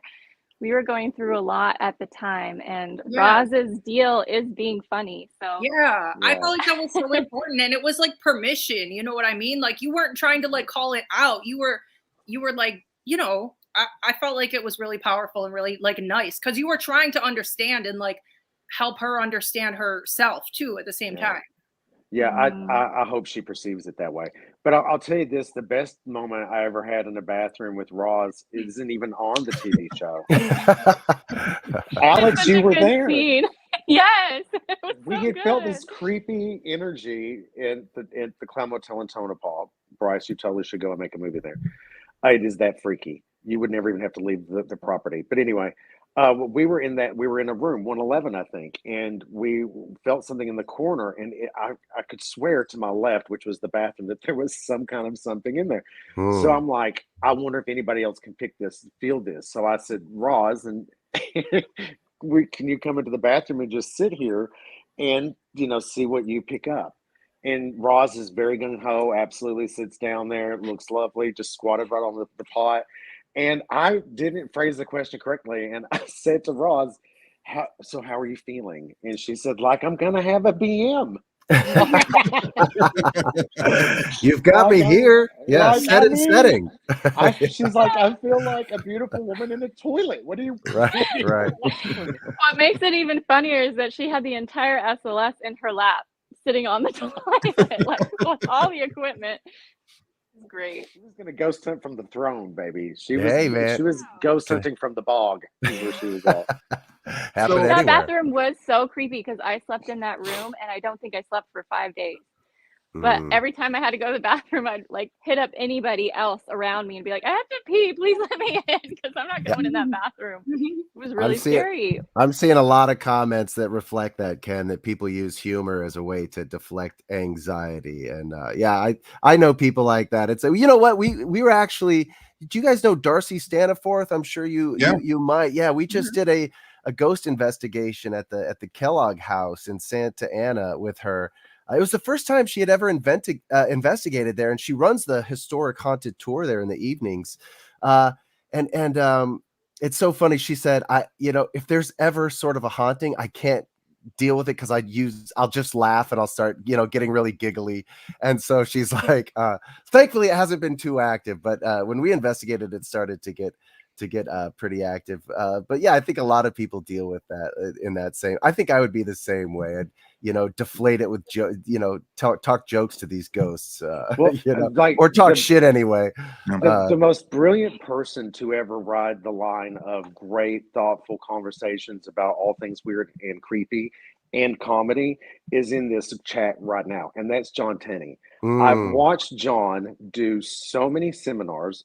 Okay, I'll marry you. Okay, but you, I think you just ride the rail of being very thoughtful and very, very well thought out communicator about the paranormal, and then you turn around and you crack a joke, and it's like, how can you not love this man? And he's going out back for a cigarette. Like, yes, all of that. Yeah. Okay, I'll marry you. Yes, I will echo all of that. I agree. Icon. He's John Tenney's an icon. Mm-hmm. Ken, I was just thinking, we met 13 years ago. We did in Michigan. That's crazy. I think we met in Kentucky. Oh, at Scarefest? Yeah. John Tenney, has it been that long? Yes. Oh my God, I can't remember shit. That's 13 years. I had a full head of hair. Now, John Tenney, you did not. I did. Well, kind of. I was balding in the back. That's true.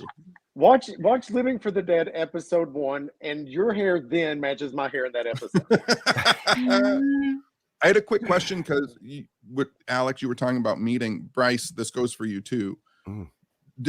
When you started doing Bigfoot and you guys started doing ghosts, like your teams, so did your teams learn to mesh on camera, or were you friends previously? Well, we met at casting, but we started this text chat that turned into phone calls, that turned into just all of us clicking really well. And I think that's what ultimately led us into being casted together, is because we got along and we had this chemistry together. I mean, me and Boggle were hand in hand right off the bat. Roz and I, we're very, very close. I hang out with her quite a lot, actually. And then Juju, she's in New York, so I don't see her as often, but we're always calling each other and talking, and these beautiful friendships blossomed from it, which I feel like is kind of rare when you're casted on something, especially with 5 people.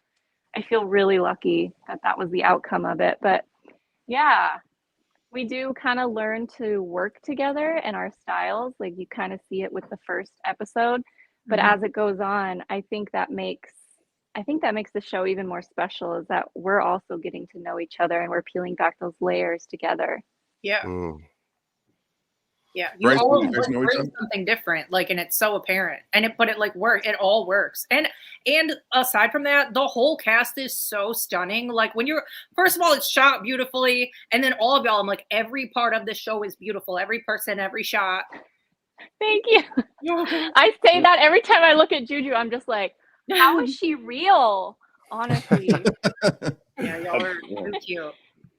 Thank you. Everybody's just so kind, especially since the show started coming out. I'm so grateful to have been able to do this, like, actually investigate and have it be a profession. I feel thankful every single day for it. It's pretty cool. Seriously. Agreed. And then, John, to answer your question, with Expedition Bigfoot, part of the premise of the original pitch of the show was to keep very grounded in science and boots on the ground investigation. So the centerpiece was really finding that anthropologist, primatologist, like somebody of Dr. Mayer's caliber. I mean, you know, she's discovered the smallest species of primate in Madagascar. So she's a legitimate, full-on sort of Fosse-esque, type of primatologist. So we needed that sort of open-minded scientist, and if we were going to get anywhere with this thing, and then the next logical thing was to have like a survivalist, ex-military, somebody who will go places where you just don't want to go. And of course, that's where Russell came in. And I hadn't really he was not too much on my radar, and neither was Dr. Maria Mayer, and so I didn't really know of them until we started to cast this thing and look for these appropriate roles. And then of course we wanted somebody who was well versed in sort of the native lore and mythology, and our original cast member RPG is well versed in that. And then unfortunately he got mind zapped by Bigfoot in episode 1, which he'll tell you, which is still so fucking strange to me. Sorry if I cursed. But anyway, we were fortunate enough to recast Ronnie LeBlanc. I got to meet them sort of doing the first few episodes of the show. And when I did, I was like, oh, I see how this works. This is just going to be great, but likewise, like you guys, I found a community of friends who we could, I really enjoy the work because I love the people involved in it, looking for Bigfoot is the icing on the cake, that's just camping with friends, really, so.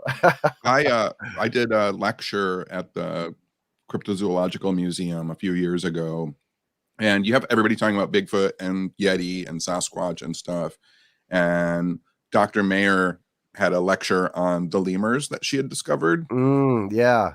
And like all of the Bigfoot stuff went out the window. People were rapt. Like she was like just in it with facts and data and like crushing it. And I was just like, oh shit. Like we're all in trouble with this. Yeah. Well, and I think we can all take a page from that book that nature is an alchemist, right? And that the lemur is just as exciting and intriguing as a mythological unconfirmed wood ape, so you can learn from what's actually in front of us about what we don't see and what we do not perceive, so as long as I think you can take that approach, then you can learn from everything around you.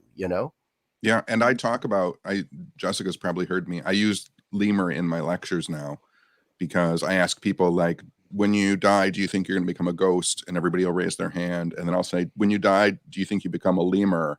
And everybody will laugh. Right. And then I explain that like etymologically, ghost just means breath. And so what I was really asking is, do you think when you die, you just become breath? And lemur literally means a spirit of the earth, lemur. It's French my gosh. Wow. Spirit. Yeah. And so that's what I meant. And so it's like, amazing. how important are the words that we use? Yeah. Oh God. So important. Oh my God. I'm sure you guys have all learned you really like have to establish a whole new vocabulary around these topics of the strange, For sure. But I find that me and my ignorance of developments in the field make it really comical. I think sometimes things come out of my own mouth that I'm like, what the hell did I just say? And is that going to make it on the show? And it does. And honestly, I spend a tremendous amount of time, and hardly anybody knows this about me, but before I go to bed every single night, there's one of two things happening. It's either British television, Are You Being Served, LOLO, something like this, like British television, or Alex spent the night with me one night. We bunked, and we played Are You Being Served at night. Anyway, that or it's something cryptic. You just glossed over that. We spent the night. As we bunked. We bunked. Yeah, no, we got it. Yeah. We bunked. We did our facial peels. We watched, and then we watched Mr. Slocum. Anyway, but if it's not British television I'm watching, it's more often than not some book about cryptids. I'm very into like what the various doctors have to say, how the theories have changed from year to year to year to year, because there have been so many different publications that it goes from being some really great myth to it's a living being to it's a great myth and it's also a paranormal experiment or it's an alien, or it's either that or I'm listening to Linda Godfrey talk about dogmen, which I just cannot get enough of dogmen. I just think that I dated so many, I thought maybe I'd appear in the book. Oh but I my God. haven't yet. I love that. R.I.P. to Linda Godfrey. Well, I'll leave you with one, and I've told this on my podcast before I jump off because I've got to do some last minute Christmas shopping. I'll leave you with a Dogman story, Ken. I was working with this producer on a documentary, and she said she was working on a Michigan a Dogman documentary. She didn't use the word Michigan, but so she told me that I was like, well, do you have any good eyewitness testimony and accounts? And she said, Bryce, there was this fucking one guy. He was canoeing down a river when all of a sudden he saw this couple on a campsite, and they were waving to him, and it was sort of far off in the distance. And she said that this guy told her that this creature came out from the wood line and attacked this couple, and that this guy had seen the whole thing. And I was like, I was wrapped. I was like, first of all, I mean, it involved like an attack. It involved like, who knows what happened to the couple? Who knows if the guy was telling the truth or if he was making this up? But the story was so like Dogman-esque. I mean, you don't get a lot of attacks with Bigfoot lore or mythology, that we know about, but this Dogman seemed more nefarious in nature. And I don't know. I was just like, oh my God, is the Dogman attacking people? But I don't know. I don't like that Dogman, Ken. Watch out for that Michigan Dogman. I just want to say for the record, Bryce, if you want to narrate a book on Audible, I'd be happy to download it. Okay. Well, you write it, I'll narrate it. Okay, that's the deal. Because you were speaking about Dogman, and I was like, I'm gonna fall out. Like, this is a silly thing. You think I'm Jinx Monsoon in song? Like, I'm just gonna pass out. Yay! I love Jinx Monsoon. Yeah. Real quick, Bryce, before you go, check out the Defiance, Ohio Dogman attack. That's a pretty Defiance, Ohio. Okay, great. Yeah. Great. And it's a dog man wearing clothes, like literally looks like the Wolf Man from the Universal Monsters. It's got like ripped jeans and a flannel shirt on. Yeah, it's so strange. Sometimes I think this phenomenon is like pulling from our archives and trying to figure out how to present itself to us. And I've been toying around with a lot of generative AI art, and some things that AI art has a trouble with doing is like drawing cigarettes, John, and drawing people holding guns and stuff. So it has a trouble doing it. And I've often thought, I wonder if this is sort of a Matrix-esque reality, and that this phenomenon is trying to tickle us and intrigue us. Sometimes it has trouble presenting itself and formulating its fingers holding cigarettes, and it comes out with a pilot with strange overalls, or like a dog man wearing, I'll pull from the werewolf archive. And give me a flannel shirt and some ripped jeans, and I'm gonna fucking kill this couple trying to roast some weenies. This is gonna be great, and plus hopefully they'll inquire about the afterlife as well. That way I could, tickle them philosophically. And then I'm out. Thing for Bryce, give where people can find you. I will. Wait, another thing too is I feel like your homies are always at our conventions in Michigan. Where the heck are you? You gotta come too. I know. I've just been looking for the right opportunity. I admire and adore all of you guys, and I would be honored to take part in anything like that. So I look forward to the next one. And John and Jessica, thank you so much for the invite. And Alex and Ken, oh my God, this is so great to meet you guys. I'm a fan, and this is great. So thank you for bringing community together. Of course. Thanks for being here, Bryce, for sure. Thank you. It was so nice meeting you. All right. Yeah, pleasure was mine. Merry Christmas, you guys. Happy holidays. Merry Christmas. Bye.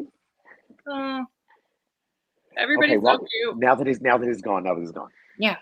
I have such a crush on him that I can't. No. I opened my thing up and I thought, you're like, am I hallucinating? And I've got real. Did you see me? I couldn't sit still. Oh, I thought I pissed you. Listen, I thought I pissed you off. No, I thought I pissed you off with my question, and I'm like, now Ken's shut down, but you were actually just nervous. I was trying not to freak out. Oh, that's so cute. Is this on? Like, does this get archived? Burn it. Yeah. You gotta burn it. You gotta burn it. I love it. No way, I'm gonna clip it, and it's just gonna be that. Yeah, we're gonna put it on Instagram. T. I love it. So cute. Wait, Ken, didn't you want to do? Should we do a reading? I don't know how to do this for the group. Yeah. Well, I thought it would be great to do something for you, and I wanted to do it special for you. Just kind of gloss 2024 for you and give you some high points and things to kind of expect. Wait, you mean me or us? I was going to do it just for you as long as. Okay, I'm ready. Because you've been so lovely to me in DMs. Oh my God. And John Tenney, I've already bought all his books, so he knows I love him. And you know, Alex, he's my bestie. So I wanted to do something for you. Is that okay? Would that be okay I with love everybody? it. Thank you so much. I'm Okay. ready. I'm nervous, but I'm ready. Don't be nervous. Don't be nervous. It's totally fine. Yeah, By the way, Ken's the best of the best. That's why that sound was not Ken shuffling, it's farting sounds. John, damn it. These are my people if fart jokes are happening right now. Wait, let me ask too if this is breaking news or not, or if there's any news to report. Ken, are you going to be at Michigan Paracon? Did you figure that out yet? I have never been asked to do Michigan Paracon, but it is literally, and I'm not over exaggerating, it is literally one of my dream things to do. We have to get you on there. Yeah, we know years. some people. We'll put bugs in people's ears. Yeah. Just honestly, the people of Michigan have always been so. Jenny Suture, Holly Peconin, the people of Michigan have been so amazing to me for a long time. Like John said, 13 years and more. I just would love to be able to come to Michigan. Carol Saramaki and Melissa Nicholson, and these people travel a great distance to all come together with one thing in mind, and that's how weird can we get. Mm-hmm. And I just wish that one day I could be there too. I would really love it. We'll put bug in people's ears, and if they don't listen, we'll put actual. I want both of y'all there. I'm not just talking to him about this either. I want you there too, Alex. But yeah, Alex. We're gonna figure it out. Agreed. We're gonna figure Okay. it out. Here you go, Jess. It's Okay. important in 2024 to save your money. It's important in 2024 to also watch how much emotional bartending you're doing for others versus how much needs to be done for yourself. The word in the first third of the year would be perseverance. Take a licking and keep on ticking. You'll find that not by deserting your post, but by staying in it, that not only do you become stronger, but the things you worried about in January have long since passed. In the second third of 2024, try to make a trip. Try to do some traveling. Try to tie up all loose ends that you have. Try to don't rest on your laurels, but start acknowledging your small successes as well as the big ones, because it takes both sometimes to get from day to day. Very important. There will be shifting, there will be transition, there will be change as we go into the last third of 2023, where decisions are incredibly important, as well as making your own kind of magic and being aware that opportunity exists even when you don't know what that opportunity looks like. Okay. Cute. Thank you. My pleasure. Thank you. It sounded very accurate. And to be done on a hot pink stool I got at Home Goods. Like, how cool is that? Ken, I want a one-card pull. A one-card pull for John Tenney. Okay. Excuse me while I deal with my wind. That's your ghost. It's just That's wind. the ghost. It's the phantasm. I'll take it, good or bad, whatever it is. I'm known for giving it both ways, so let's see how that works. You give it both ways? Usually. Usually.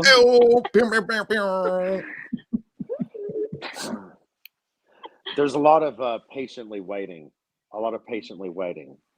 There's I'm gonna say it. There's also the need for the universe for you to start telling it exactly as you'd like for it to go, and to stop being ahead of yourself. When you start thinking it, just allow the thoughts. Start making them a list of things to achieve as a list of things that maybe nobody would care about, or I'm just going to throw this out there. Or what if this sticks? What if this doesn't? Just start throwing shit.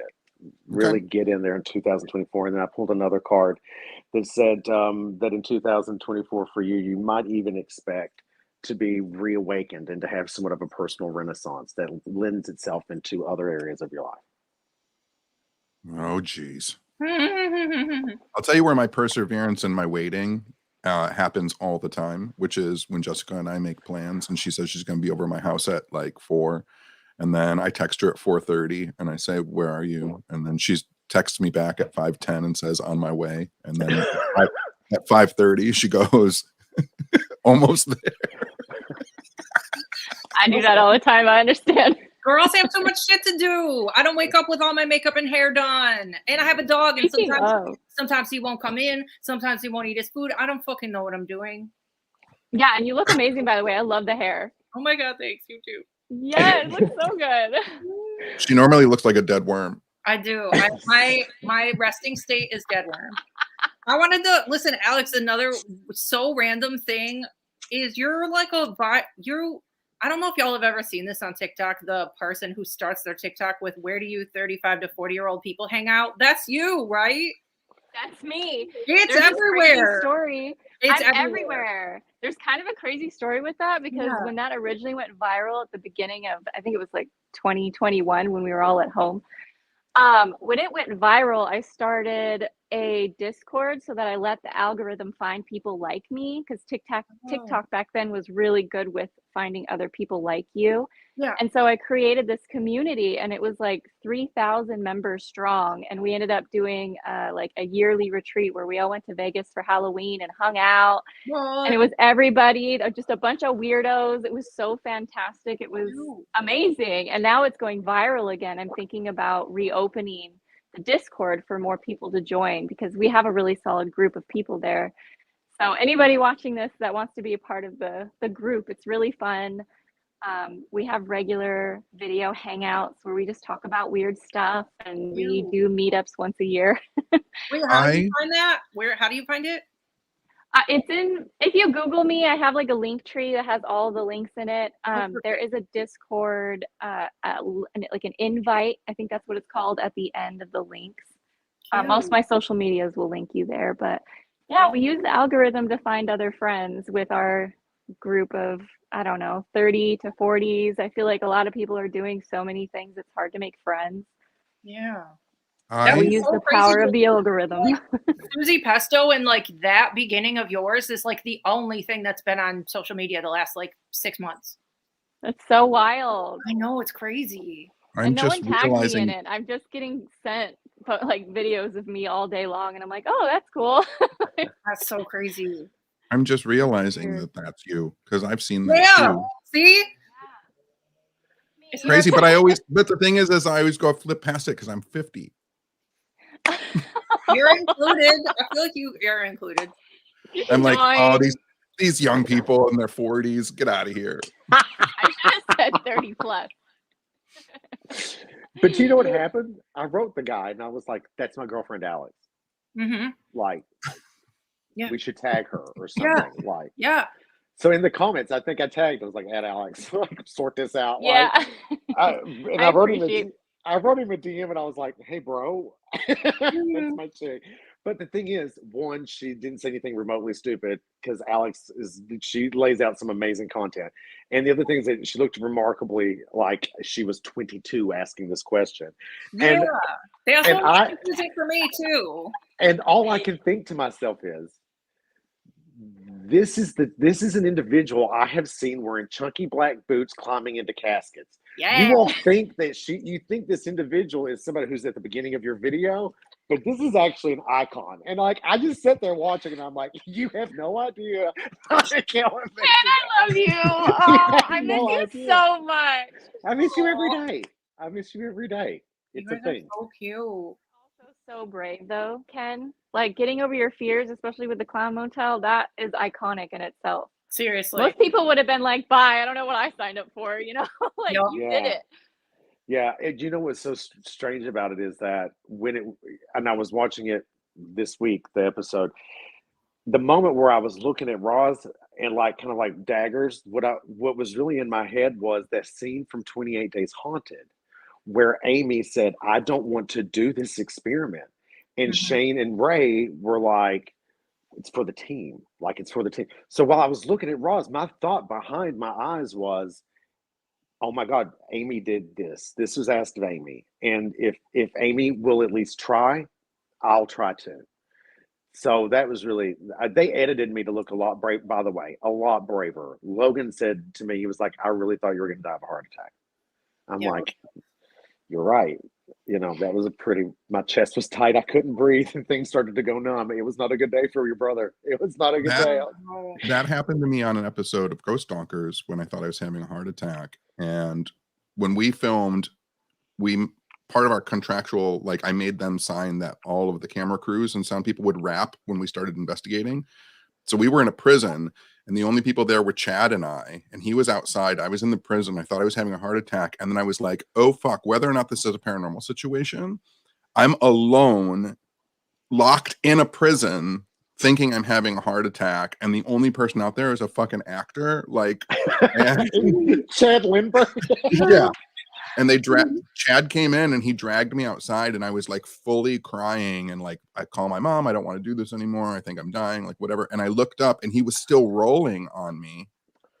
And I was like, it didn't air, but I was like, turn that fucking camera off. I'm not going to die on a 3rd-tier cable channel. Like, fuck this, like whatever. It was a brilliant moment, but I thought I was going to die. Yeah. Stay alive out of spite. You're like, I'm not dying here. That's so funny. Jen, I love how you pulled the "you're in danger, girl" too. I was like, yes. Can we talk about it? I love it. I love Ghost. I love Whoopi Goldberg. I don't love the hat I was wearing. What? Come on. You're I feel like you have a tendency to be too hard on yourself. Is that true?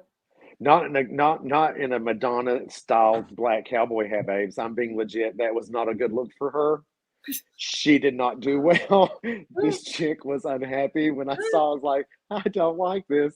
And then but the thing was, my girl Caitlin had found this hat, and she was like, it was my mom's. I'd like for you to wear this hat. Like, I was like, of course I will wear that hat. And in my head, I thought I looked like John Wayne, like a very progressive John. I did not pull that off at all. I think you did.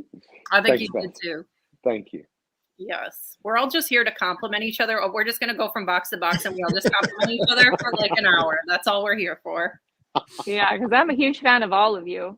Oh, yeah, that's very sweet. You so much. I can't wait to like see y'all in person for real. Like, we need cocktails and I haven't even started the drink yet. I've had one. I definitely need another. Ooh, that's cute. Goth wine glass. Did I drink? I drank straight Bailey's the last time we did one of these, didn't I? Bailey's is like 30% alcohol. It's not even strong. Come on. Bailey. I didn't know you could drink Bailey straight, honestly. I don't think you're supposed to, but anyway. Oh, it's a thing in Australia. You bring over a bottle of Bailey's, you can drink. Did you not watch Kath and Kim? Ken, is that just something you say when you do something that you don't think? You just say, let's bake in Australia. Yeah. Oh, it's huge in Australia. Yeah, you should see what they're doing in Canada. You should see Nova Scotia is crazy right now. No, I just throw out some weird country or something and throw bullshit out. Like, that's what happens. Oh, you don't like this? It's all the rage in Afghanistan. Like, this is like what men are wearing now. You know? And it isn't, not at all. I love it. I love that line. I gotta head out. Actually, I'm gonna go have family dinner. Alex, thank you so much for being on. Thank you so much. Thanks for having me. It's so good to talk to you. Love and good luck with everything, Jessica. I was listening about the skin cancer that you were going through.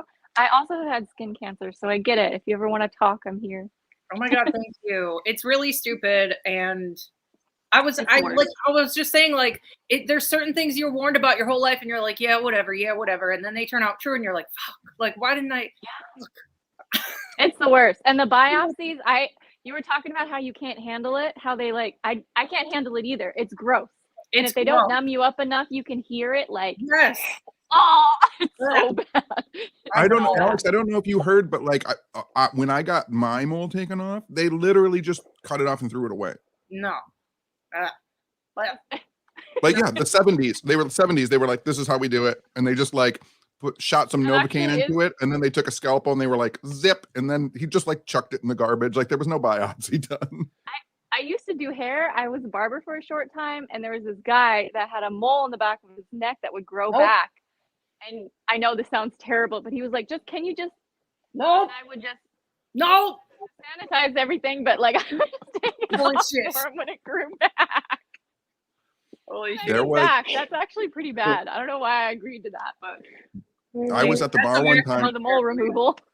I was at the bar one time, and this guy was talking, and he turned, and I thought he had one of those like stray long back hairs, but he had tied off a skin tag, and like the string was still sticking out the top of his shirt. And I was like, that's kind of genius. I was like, was like, you got a hair back there. And he was like, no, I tied off a skin tag. I'm waiting for it to die. What? This is disgusting. And now we're sending you off to have dinner. Great. Right. Oh, I'm fine. Well, thanks for okay, I coming. adore all of you. Thanks, Hopefully Alex. we can do this Love sometime you. again. Thank you Bye, so Alex. much. Bye, love you, Ken. Love you. So How cute. amazing are my friends? Aren't they Oh my great? God, I know. You I always want to make do. another cocktail. So you guys talk for a second. Don't talk shit about me either. John, how have you been? You been all right? Yeah, great. I'm very much not looking forward. So my dad used to weigh 550 pounds. He got weight loss surgery. So now he weighs 180. So in the next week or so, he's going to get skin removal surgery, which means that he will be living at my house for up to the next 6 weeks. You got that. You got that. Oh my God. I don't want it. Not in your wish cart? That wasn't in your cart? No, You didn't but I order will that? I will play the part of a good son. Well, you always have, though, for as long as I've known you. For as long as I've known you, you've always been very positive about your parents. I've tried to. How have you been? Oh, weird. Thriving? No, bro, no. No, bro. Not at all. Like I've been consistently overwhelmed. Consistently overwhelmed. I grew up in a holler. So when you go from the holler to Hulu, your brain doesn't click. And then every day I turn around, there was something else like, oh, you're in People Magazine. Oh, now you're in Variety. Oh, now you're going to be a billboard in LA. Oh, here's a picture and a video of you being in a billboard in Times Square. And I was the kid who watched my mom put bread sacks over her shoes because we had holes in her shoes. And then here I am as a billboard. So it was hardcore, babes. It was really hardcore. And then it all kind of settled and then things around me started to change. People I had known for years started to be weird and different. And I hermited. I totally. Yeah, I think that's one of the weird things too, is like, because I was the same way. Like I still am. Jessica and I just mentioned on our most recent podcast, like we were at this huge hotel in Cincinnati and it was built in the 30s and it's Art Deco. And there's a part of me that's like, you're not even allowed to walk in this fucking place. Mm-mm. Like you're a dirt child. Dirt bags. Like you grew up with they would, if they knew who you were, they'd kick you out in a minute. And that adjustment is still hard. I mean, it's my whole life making that adjustment. But then also the reason I go to the bar that I always go to is because it's the place where I can go where nobody fucking cares what I've done. And so like nobody, but the people outside, there are people who have like changed, and that's really disturbing to me. So I hermit a lot too. Yeah. I'll never forget. We were sitting here and we were supposed to watch What Happens Live with Andy Cooper. Cohen. Andy Cohen, thank you. Yeah. And I started calling him Andy Cooperson, whoever the hell that is. But anyway, and it's a 30-minute program, and I don't have Bravo, so I called up my favorite bar and asked the owner. I was like, "Would you please play this for me? Because I won't be able to watch it otherwise." She was gracious and said yes, and I went in and she started the show. And then this girl who I've known for years, who's never treated me the way she did, comes up to me. She starts petting me on the back, and she's just like nonstop touching me, like nonstop. So who decided to wear a bowler hat? I'm like, I've known you for years. Right. Before this, it was a fedora. I've had this before COVID, since COVID. Oh, well, like, do you always wear black? And I'm like, what are you talking about? And it was just like, she just wanted to touch me for whatever reason. And maybe she was on shrooms. I don't know. Could have been. But maybe she'd had a little Molly. Who knows? It might have been. Disney's going to hate the fact I said that. But anyway, I'm just saying that she was being different. And I was so uncomfortable that I took my hand and went like this to the bartender and was like, and I handed him the credit card, and like she's still talking to me over here, And then I signed. I only got to see 15 minutes of that, and then I came home and cried. No. Yeah, it's very, very weird. It's strange. Next, I thought she was going to ask about my black underwears. And Well, I had No. people do the same thing because when people started seeing me on television, they were like, why did you choose to wear a tie and a sweater or a tie and a suit coat? And it's like, I literally posted pictures of myself like when I was 17 wearing a trench coat and a tie. Like, yeah, that's just something I'm comfortable wearing. And like, again, the bar that I go to, everyone fucking knows it. So no one asks me that question. And strangely enough, too, when Ghost Stalkers came out, I had to watch it at that bar because I didn't have Destination America. So they bought the package to have Destination America so I could watch the episodes. God bless our neighborhood bar, right? I know, right? Yeah, It mine's was on. called- They replayed it all the time too. I feel like every time we were there, it was on. Yeah, Patrick and Sue were proud. That's amazing. That is absolutely amazing.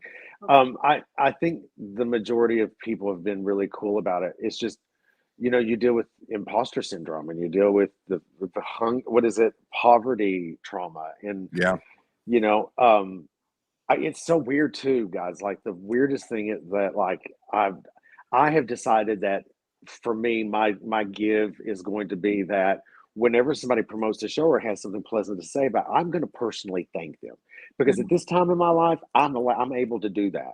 So I go through the comment section, and if somebody says they didn't like something I did, I just say I'm really sorry, and then I just go to the next.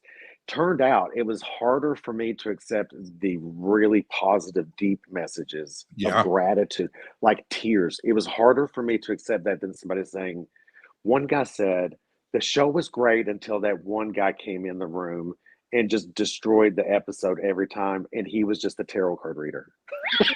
What the fuck?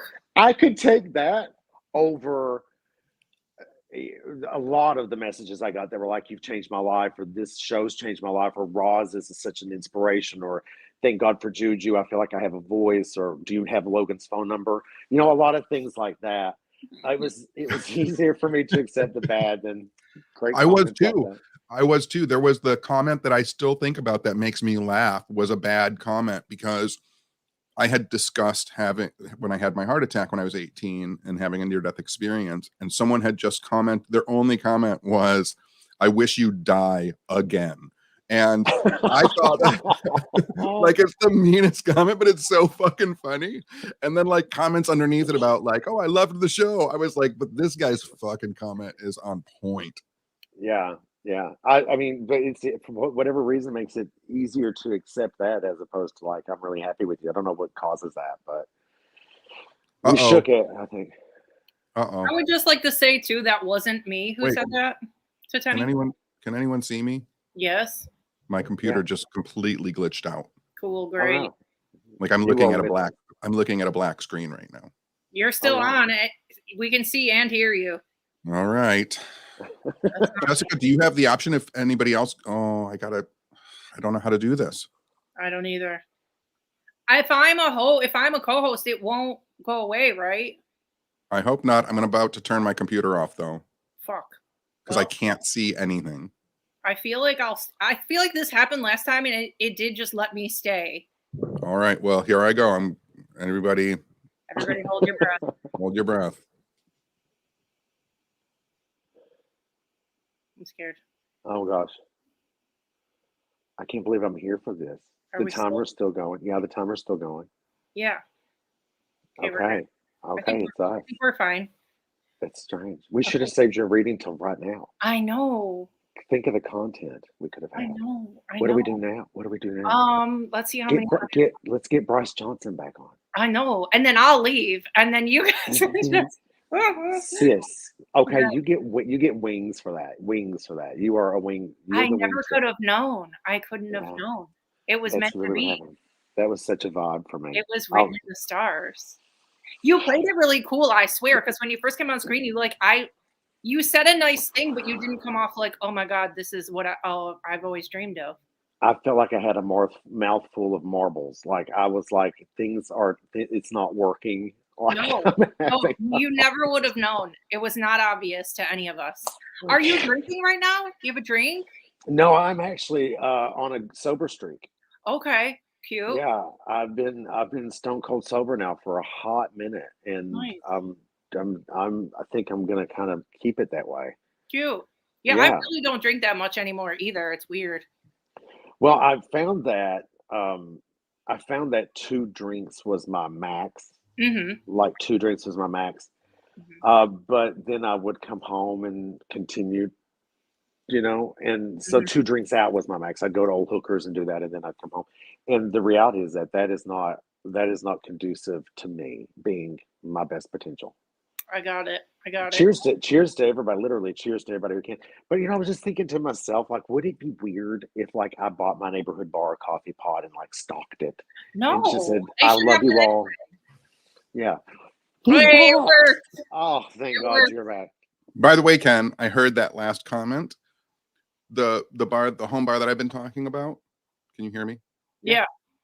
The home bar that I've been talking about. I didn't drink after I had my heart attack at 18. I didn't drink until 32, but I hung out at that bar the whole time, and I bought them a fucking coffee pot and brought my own coffee cup. Why are we the same person but not? No, I heard it and I was like, I did it, and they were fine with it. Okay, that's what I'm Mhm. gonna do then. That's what I'm gonna do. Because like I love the people. You know what I mean? Yep. Like it's my cheers and I love that vibe. So like I don't want to like not go anymore, just because I'm being Silver Sally. I'd rather have some some socializations. Yeah. I would Being go there. social. I mean, I went there for 12 years without drinking, just drinking coffee. And then I went through a really bad breakup, and I walked in after 12 years of being there and only drinking coffee. And I was like, I want a shot of whiskey. And the bartender was like, are you going to start drinking again? And I said, yes. Mhm. And I don't remember the rest of the night. I just remember waking up at home because like everybody at the bar was like, oh, fuck, Tenney's drinking. Like, and everybody started buying me booze. And it's the blur. And then it's just a blur. It's just a great big blur. I love that. I do. Tenney, I love Tenney, can you check your text, please? My texts? Yes. Oh no. What did I miss? Nothing. I just needed to tell you something like an hour ago. Oh, that. All right. Well, okay. I'm going to take my leave and let Okay. you two captains have at it. And I can't tell you how cool it is that you all are doing this and how much I appreciate it. It's the fact that you guys gave us the shout outs that you have and supported us the way you have, the fact that people at home have watched it and are sharing it. It's just been amazing. So thank you for having me. Thank you, Tenney, for always supporting me for as long as you Ken, have. I've loved you for years, whether you've known it or not. I think you have. Well, I felt it. I always did. I was like, now Tenney's the kind of guy that you know what time it is with John Tenney, and I like that. So thank you all. Have a merry, happy holiday. Thank you Merry so happy much. holiday. And I'll see you all again. You take care. Here's to seeing you in Michigan. Yes. You will see. Yes. We're going to All right. figure it out. All right. Bye, y'all. Bye, Bye. Ken. So cute. So cute. So cute. So cute. So cute. So cute. Okay, so you do the things. I'll man the chat. Oh, I have to text our next guest too. So, Oh, you do? yep. Who's our next guest? How come I never know these things?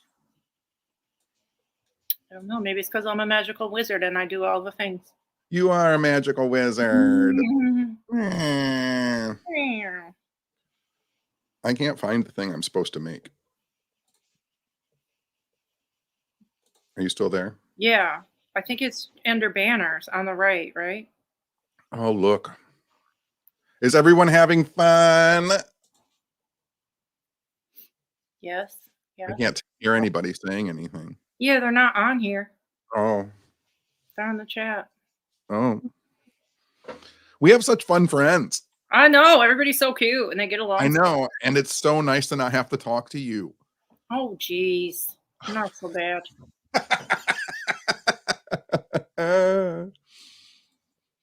You're my best bud. You know it. You're my best friend, team. Oh, that makes me cry. Did you figure out the thing or do I need to just say it out loud? No, I'm doing it.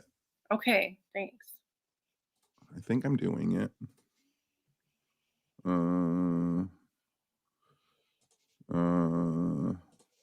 But you can't click on a banner, can you? No, but they can see where they can go. Oh. Add that. And then is it just to the link tree? Yeah. That is it that? Yes. But Yeah, you don't there you need that- go. but you don't need that dot in tree. It like routes it. If you What? guys just do Linktree without the dot, linktree.com/whatsupweirdo. It had a link in it. You're not hearing what I'm saying. It doesn't need the. There you go. No, now you fucked it up. Linktree.com/whatsupweirdo. No dot. It didn't have a .com before. Yeah, because you put. Listen. No. Ugh. Linktree. I'm not supposed to be in charge of these things. I fucking know that. It won't let me do it though. Just You right can't make a banner. There we go. No. There we go. Okay, you guys. Sorry, we're pitching each other. But anyway, if you guys want to go there, get all of our information, whatever you need to. We're gonna have an after show first of all. After this, we'll probably take a little break after this, and then we'll have an after show around 9:30. So if you want to join the Patreon, you can come to the after show. Also, we have a little tip jar in there. If you had a nice time on this live stream and you want to throw like $1, $2, whatever, we have a tip jar. And all the other links, our merch store is in there. All the things is there. So you guys can type it in and go there if you want to. And with that said, our next guest. Oh, Jesus here. Christ. Our next guest is Seriously? Is he ready? Our next guest is a tiny ghost with a Santa hat on. That's all he is. Oh, Jesus Christ. Hey, taint buckets. Yay, cutie pie. I decided to be a hoodie troll for the live. I have no time for anything. It's the holiday days, and I have Adam, do you realize how much Jessica likes you more than me? Listen, I tell him that I talk to you like every day, which I do. You do. We talk.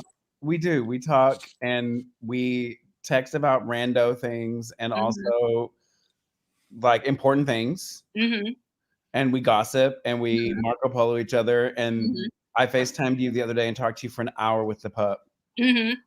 Yeah, there's already calls in the chat to see the puppo like immediately. Okay, I'm only giving you a small preview because there's something special happening tomorrow night where he makes his like literal. Yeah, we just want a sneak peek.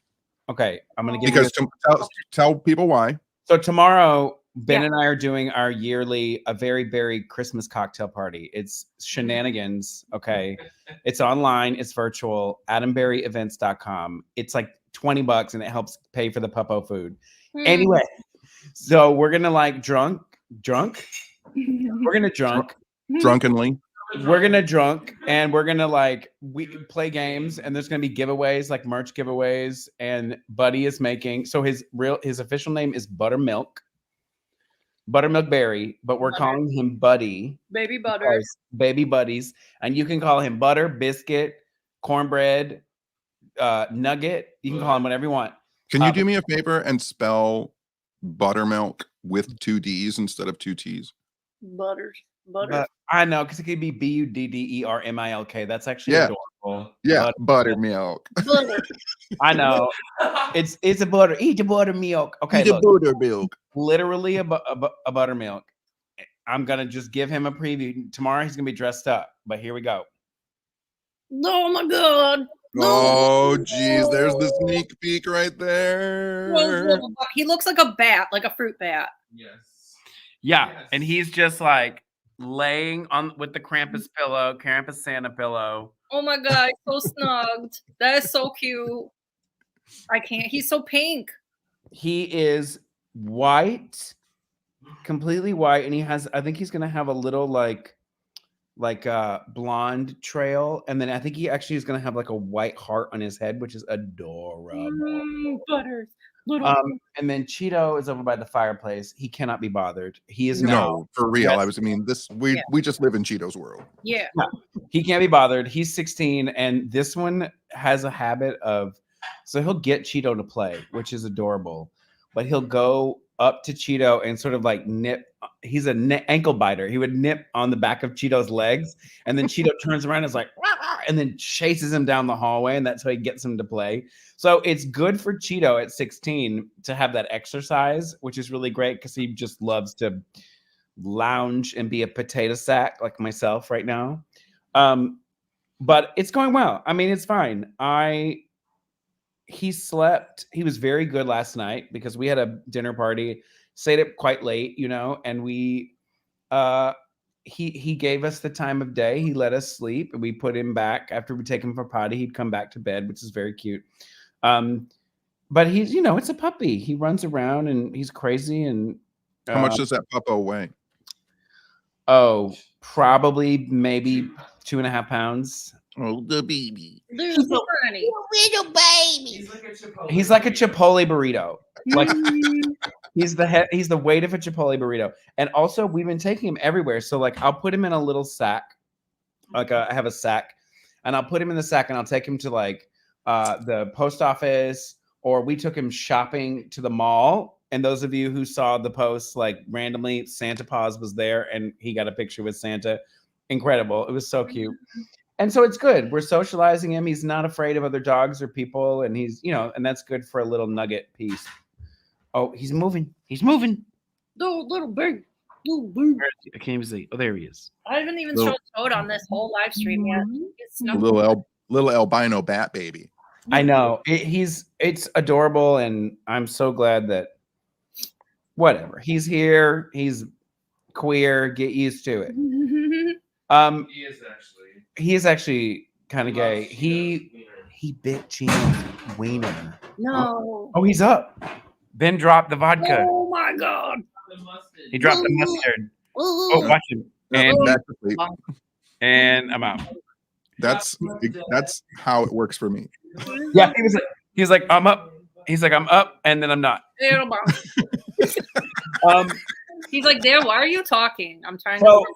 Anyway, tomorrow, and I don't know, maybe these two will stop by. I'll send them the link just in case. But it's Ben and I causing shenanigans for an inappropriate amount of time, and then the VIP party afterwards is on Zoom. Like, it's basically like this, except I don't have a Patreon, and so. And if you're available, I did my. Oh, what's this? Oh, shots, please. Poison. It says. Wait, I got those for you. You did. Oh, yes. Cheers. Cheers. I'm like, cheers, Tito's. There he is. There he Hi, is. Benny Berry. I love you. I'm in my cozies. I love you. Love you too. You guys are so cute. I mean, it is poison, so let's be honest. It is poison. What time is yours at tomorrow? Hmm? What time is yours tomorrow?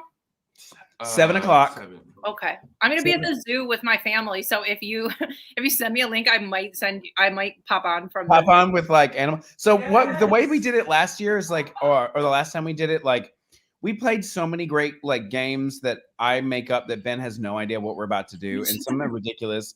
We have a nip yada that we're gonna try to do tomorrow, which Dana Stricker got it for us, but it's a pinata.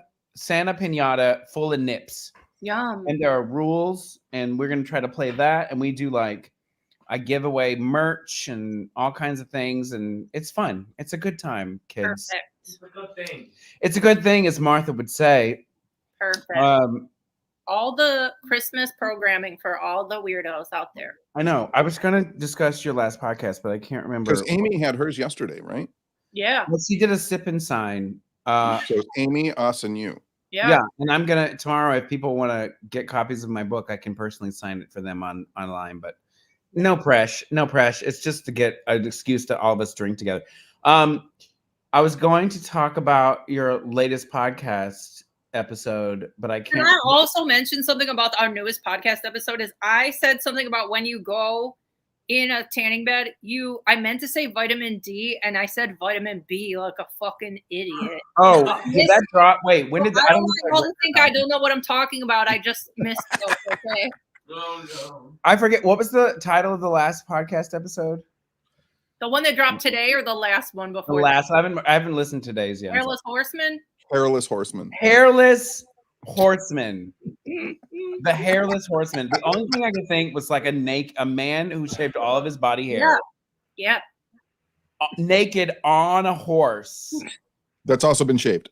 That's also been shaved. Yes. It looks like a hairless cat, but a horse. And really sweaty. Friends all over. Really sweaty. Joshua Darren and I, we text each other all the time. Well, we don't text. Well, we could text, but we write each other on the Twitty Twat. I I just watched him on. He did a lot. TikTok live yesterday that I was watching him. And I think he's now an Alabama fan, even though he was an Auburn fan. But I think now he told me he officially converted. So roll tide, Joshua Darren. Welcome to the cult. Welcome to the cult. Look, we got back to cults. Oh, Full circle moment. cults. Oh, because you talked about. I watched the beginning. The lady, the producer, right? Emily, yeah. Did you guys watch that doc yet? You have to watch it. We will watch it. I'm trying to the next few days. I'm trying to like get all of my Christmas like jammed in. You know, I just watched this movie I'd never seen called It's a Wonderful Life. No. Yes. Home Alone. Right. No spoilers. Literally Home Alone. No spoilers. Somebody actually digressing, but somebody wrote, like somebody that I know who is probably 15 years, 20 years older than I am, wrote on their Facebook, I have never seen Home Alone or Home Alone 2. And you know what? I used to be one of those people that was like, I've never watched an episode of Breaking Bad, or I've never seen an episode of like blah, blah, things that are true. No. But the day that statement is like a win is no longer a thing. It's just no longer a thing. It's like you didn't watch it, cool. Millions of other people watched it. And it's amazing. Like it's not making you a better person. Yeah. Because you haven't seen it. And like everybody's dropping in the comments, like being like, "How dare you? Got to watch it. You got to watch it." And he's like, "Okay, sure." That's what it took. You haven't seen it. It's been this That's what it took. and that's what it took. But I just Home Alone just got added to the Library of Congress's significant film registry. Cute. It should, okay? For Catherine O'Hara alone, who is a national treasure, and she's Canadian, and she's a national American treasure. It should absolutely be there. But we watched, it's called Noel. Okay. I think it's called Noel. You guys always have Lifetime, no, not Hallmark movies on? Okay, yeah, but wait. This was first we watched. Okay. First we watched the Hallmark movie. This is descended into madness. Probably called, I don't know what it was called. It could have been called Baby Jesus. Oh, yeah. Oh, it was called Miracle in Bethlehem, Pennsylvania. Oh. And if everybody know, like Ghost Hunters, we had a Christmas episode that we filmed in Bethlehem, Pennsylvania, and it was September. And the little general store next door decorated their entire fucking window early so that they could get shots of Christmas things for this thing. Anyway, I watched it because I was like, oh, Bethlehem, PA, I know it. When I tell you the plot for this is literally the birth of Jesus, but not Jesus. It's a woman who is a high-powered lawyer. Wait, we're getting into it. A high-powered lawyer who broke up with her husband, and she couldn't have for some reason she couldn't have a kid, but she wanted to adopt, and he was like, I want kids of my own. Separated. She's been trying to adopt a child for over a year. It just not going in her favor. All of a sudden, 4 days before Christmas, this family dropped out, and there's a baby in Bethlehem, PA. Go get her. So she goes down to get this baby from the hospital. There's a snowstorm. Spoiler alert, Adam Berry. Who cares? None of these people are going to watch it. Whatever. There's a big giant snowstorm, of course. She goes to the Bethlehem Inn. Her name is Mary. She has a newborn. The inn has no rooms because it's all snowed out and all the travelers can't get in. So now, guess what? The owner's brother, Joseph, takes her into the barn, which is a house that he owns that's converted, and his dog is named Donkey. Oh my God. So you've got Mary and Joseph and the newborn in this barn home, and it gets really religious for a moment. Yeah, you And I think? know women at home are crying in their wine. They're like, people are sobbing. I can just see it. And then he shoots her in the face. That's the end. No, That's not true. Just kidding. those are the movies that Listen, I watch. I'm kidding, but Listen, like it's great. It's Listen, great. Adam, I just looked this movie up on IMDb. Is It literally- is it like Melissa Joan Hart or No, somebody? It literally stars no one I've ever heard of before. Nope. But in every good Hallmark fashion, the daddy is daddy. He is so hot, and you can just be like, "Hi." By the Mm. way, Merry because Christmas. Jessica just mentioned it, did you see the outrage of people because Melissa Joan Hart is in a movie now where she plays a grandmother? Yeah. Oh yeah. I did, yeah. Well, here's the thing though. I think the outrage isn't, she could be a grandmother, right? Like if she had a baby at 20 and her child had a baby at 20, she could be a grandmother. But that baby, it looks to me like Melissa Joan Hart maybe had a baby at 18, and then her daughter had a baby at 14. Right. Because the daughter that is in the movie is a good 12 years old. So I think that's the outrage. I think I think the outrage is that people grew up watching her as Clarissa and still think about her. Well, as thank God Clarissa. it's like Candace Cameron. My God. She was one of my favorite people on Full House, but she went on like wacko backo. So all of this to say, Jess, yes, I will. We're going to try to cram in all of our Christmas stuff. And then once the crisis happens, Merry Christmas. Merry crisis. Merry Once that Christmas. happens, then I will be able to Happy Christmas. transition into new things. Like we have not watched Krampus yet this year on the list. We've only really watched Scrooged and Home Alones, but we haven't watched Krampus. We haven't watched Meet Me in St. Louis. We haven't watched It's a Wonderful Life, A Christmas Story, A Christmas Vacation. Come on. No, not one of my favorites. Haven't watched it. Not one of my You know what, favorites. John? It's my favorite because my mother and my father love it, and I grew up watching it, and it's sentimental, and it brings the Christmas spirit. I watch It's a Wonderful Life maybe a dozen times before. Do you watch it in color or in black and white? Oh, in black and white. Okay, so Have you seen his Instagram? What the fuck do you think he wants? And I cry every time I watch it. I know. I watch it 12 times. I will tell you, it depends on which one I can find, but lately I've been watching the colorized version only because I like the color in the cheeks. I like to see the. I will tell you this: when it comes to like when people ask me who's attractive, there's a moment when George goes to the high school dance. Yes. And when Donna Reed turns around, she's one of the most beautiful people I've ever seen in my entire life. Mary! You want me to get you the moon? I'll lasso it. I don't want you, and I don't want a house. I don't want anything, Mary. He says it's the chance of a lifetime. You guys sound like Katharine Hepburn. Katharine Hepburn would sound like this, darling. Look at the clouds. Jungle Red. I like how you have to make your phone bounce to do the voice. Jungle Red, Sylvia. I'm Katharine Hepburn. Perfect. What are we doing? Everybody's dying. I feel like I need another shot. You're being rude. Shotskis. Tenney, Adam, guess what we're gonna play? We're gonna play the jingle I wrote for you. Wait, you wrote me a jingle for the. Yes, I literally told you I did. AdamBerryMix.com. It's so dumb. I don't know how this works because I've never played a video before. Have you played it ever on the pod yet? No, I just did it. I've been working on it for like a week. Yeah. Wait. Yeah, Ben, you have to see it too. I'm so intrigued about what is about to occur. Tell Ben to come over here so he doesn't miss Did you make it on GarageBand? What's happening? No, just wait. I don't know how this is going to work. I don't know if we disappear and it comes on the screen. I don't know if we stay. Yes. So what happens if you're playing a video? Yeah. How do we do it? It becomes another square. Oh, cute.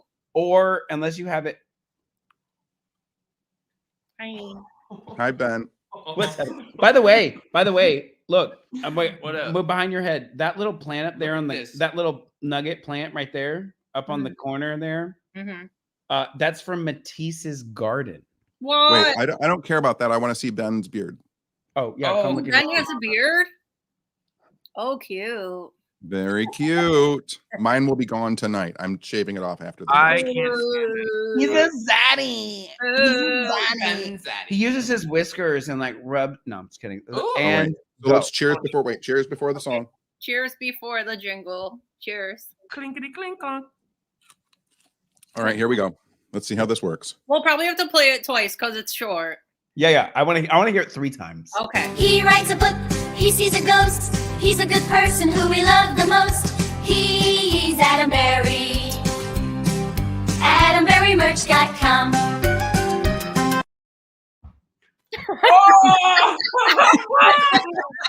Oh my God!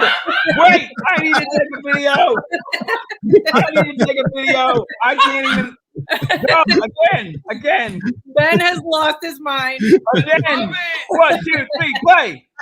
He writes a book, he sees a ghost. He's a good person who we love the most. He's Adam Berry. AdamBerryMerch.com. That is the best. It's really good. That is really good. Yes. Merch.com. AdamBerryMerch.com. Unlimited breadsticks, unlimited salad. What Who are you gonna did do? that? How did you do that? That was so good. Thank you. Wait, was that on? How did you AI? GarageBand? Is that AI? Jessica's a wizard. She's an internet wizard. I'm Listen, I sweating. thought of that jingle, like the words that, like, I was laying there in bed at like 5 in the morning, and I was like, Here it comes again. Ready? one more time. 1, 2, 1, 2, 3. He writes a book, he sees a ghost. He's a good person who we love the most. He's Adam Berry. AdamBerryMerch.com. I can't. Oh, It, God. like, really Yeah, gets in your head. AdamBerryMerch.com. Like, Propagate. punk piano and Yeah, it's like, yeah, no. Piano and done. It's like someone's like playing the. Oh, we're done. Okay. and she falls. That's amazing, Jess. Yay! I was so excited to show you. Wait a second. I will. She was like, you've got to get this able to show during the I show. know. I worked so hard on Are it. you going to play that jingle jangle on the pod? Well, I probably have to because you're Yeah, we're gonna have to play it. you're a wonderful sponsor of the What's Up Weirdo podcast. What's up, weirdo? What's Up Weirdo? The portal. Oh, he's gonna go potty. Hold on. I'm gonna give him to Ben so he can go potty. What That Jess, no, seriously though, it's so He's Adam Berry. not only does it have like some of my favorite photos where I look real skinny, but also like just the jingle jangle of it makes me think like, oh, I gotta visit that site. Yeah. AdamBerryMerch.com. It's literally like when the commercials we grew up with on television. Yeah. For sure. I'm gonna look right now and see if, because of that jingle, if anyone has purchased anything from the site. Okay, that would be really fast. That would be No, really fast. They haven't. But maybe. Well, maybe they will. They need. Or has your anyone book, they got? need Wait, your- wait. I'm gonna look. Has blanket. anyone got tickets for the Christmas live yet because of that jingle? No, but No, come on. maybe. Come on, people. I'm sweating now because that jingle took me. No. I'm gonna text it to you. You can put it on your socials. He writes a book, he sees a ghost. He's a good person who we love the most. He's Adam Berry. AdamBerryMerch.com.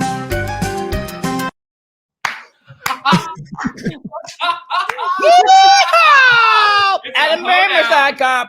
It is a hoedown. It's like You guys are gonna have that in your head as you go to Yeah. sleep. there's a It's gonna lot. be in your head forever. You know what I need to see? I need to. We're gonna. You should post it. Just post it randomly. No, I'm Is going. that your walkout music at Michigan I'm Paracon? going to you first. I needed to get your reaction. That should be my walkout music for the Yeah. Michigan Paracon. Yeah. Adam's family values. That's Adam's family feud that's happening. It's turning to Adam's Family Feud, so it should be he is the host. Wait, if I texted you, you can play it on your own live show tomorrow too. Oh, I will. I will also. Wait, did you just drop a hint of something that I'd never heard of? Yeah, what? Yeah. What Did I just spoil a spoiler alert, Adam Berry? You did. Okay, so Michigan Paracon this year, we're doing Adam's Family Feud instead of Match Game. Yes, I want to do So that. it's one person. It's because you know how we have two contestants. So Mhm. it's one contestant with a panel with celebrities. Well, celebrities, but with the panel, and then another contestant with the panel, all working together to win for the person, like the attendee. So Gotcha. and that's an I mean, I think to me is really great. It's more interactive. Everyone gets to participate. Every single person, like more people can be involved, right? Yeah. Yep. And the survey question, because you're like, 100 people surveyed, blah, blah, blah, blah, blah. That will go out on like a Survey Monkey online. So people can just answer all the questions. And I'm the only one that knows the answers for the thing. Yeah, it's going to be cool. So it's Adam's Family Feud. That's so cute. He likes it. Play it again. He writes a book, he sees a ghost. He's a good person who we love the most. He's Adam Berry. AdamBerryMerch.com. Also, Oh, shit, fuck. we got one. I used the blankets. We got one. We got one. We got one. I got it. We got one. Boop. David, yay! David's coming to the Oh, shenanigans. we got another tomorrow. one. We got another one. Yay!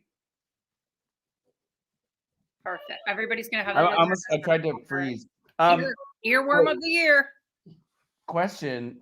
Earworm from the worm. I know. I'm gonna probably wake up tomorrow from the shot, like slightly like, and then in my brain, sometimes when I'm hungover or like have something, it just that will play, like a song will play, like just a little section of the song will play. That will be in my thing. And it's got, for you too, it's got a little bit of a southern twang to it. Wait, who's singing? Doesn't matter. Don't worry about that. Don't worry about it. Is it you? Don't worry about it. It's not us. How you do it? Don't worry about it. He's got the books. Wait, no. He's got the looks. What's the? He writes a book. He writes a book. He sees a ghost. He is the. You don't know how it goes, Adam? Love the most. goes like He this. writes a book, he sees a ghost. He's a good person who we love the most. He's Adam Berry. AdamBerryMerch.com.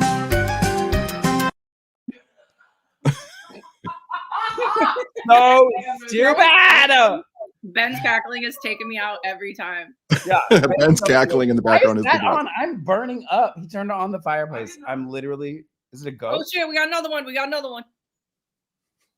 Yes, Mike Archer. Yes. Come through, Magoo. Here's the thing. It's Ben and I being crazy and being stupid and fun, but also it's called life and we're having fun. We're having so much fun. Question for the two of you. So Tenney, I know your dad's coming. Yep. To be 2 to 6 weeks. Wait, when does he move in? What day? He has to come down for a consultation on the 27th, and then the surgery will be on the 3rd of January. So what are you doing New Year's Eve? That's the question. Are you guys getting together, or is there like a? I mean, like, are you in For New Year's? No. At the No. bar? No. No. You're going to Taco Bell? I'm gonna get really drunk and fall down on my floor. What is your dad going to join you in that festivity? No, he comes 2 days later. So No. You said 27th. his consultation's on the 27th, and then he leaves and goes home. Then he comes back on the 3rd for his surgery. And then he's there for the 6 weeks. 2 to 6 weeks. How long do you think it's going to take for him to be like, when's Jeff coming over? 8 weeks. No, he's gonna say that on the first day. He's He'll like, say it in the first day. when's Jeff coming up? You should, you know what? When he's recuperating, when he feels up to it, you should put him on the live. Oh my god. Oh my god, yeah. I'm not even joking. I mean, it could be it could be a time when it's called Ask Papa Tenney Yes. No. Questions. Do you know there's a video on my on my Your migraine that's already starting. yeah, there's a video on my Instagram of I caught him on camera phone. He was on his tablet. He was watching like one of the Star Wars newest Star Wars films. And when Luke shows up, like I have a video of my dad like crying when Luke shows up. He's like, "That's Luke. That's Luke from the original movies." You know what? You should have him watch that video of when what is his name? That Adam. What is his name? Adam. That actor. Have him that- watch. Which one? No, Driver. no, Adam. Barry. No, when he meets Luke Skywalker on Jimmy Kimmel show, but it's Kristen Bell is filling in for Jimmy Kimmel and Kristen Bell and Adam. yeah, what the fuck is his name? Yep, here it is. Adam Scott. Oh yeah, Adam. and yes, and he so walks cute. on because he invited him to his birthday party. Yeah, Like, when he was tiny. Yeah. And then Luke I don't know, Skywalker. Tony, I mean, it's so cute. listen, you don't have to put your dad on Thanks, thing, guys. but I've never seen it. You know what I'll do is I'll film my dad. I know what video I'm going to film my dad watching. He writes a book, he sees a ghost. He's a good person who we love the most. He's Adam Berry. AdamBerryMerch.com. Tenney in there too. So ridiculous. He is John Tenney. TennyMerch.com. There it is. He writes a book. Wait, he writes books. What is that little tuning thing? where you go- John Tenney. Do you have one of those little tuning things where you go like first? And then you Yeah, sing? I think I probably have one at some point. Buddy, what are you? Oh, Oh look. my God, what Oh, is look. that? Oh look. What is Another this? Shotsky. Oh It's boy. a gummy bear. Wait, is this a special gummy? No. Tink. It's a sour patch. Put a Sour Patch gummy, you guys, in my thing. You. Don't joke on it. Girl. Trying to figure out how to play that song. Da Da da da da da da da da da da da. We love the most. Ba, ba, ba, ba, ba, Yeah. ba, ba, ba, ba, ba, ba, ba, ba. Yeah, that's it. Wait, no, don't get it. Don't you dare get it. That's for tomorrow. It's like I'm gonna get my saxophone. I'm like, what? It's like a family band.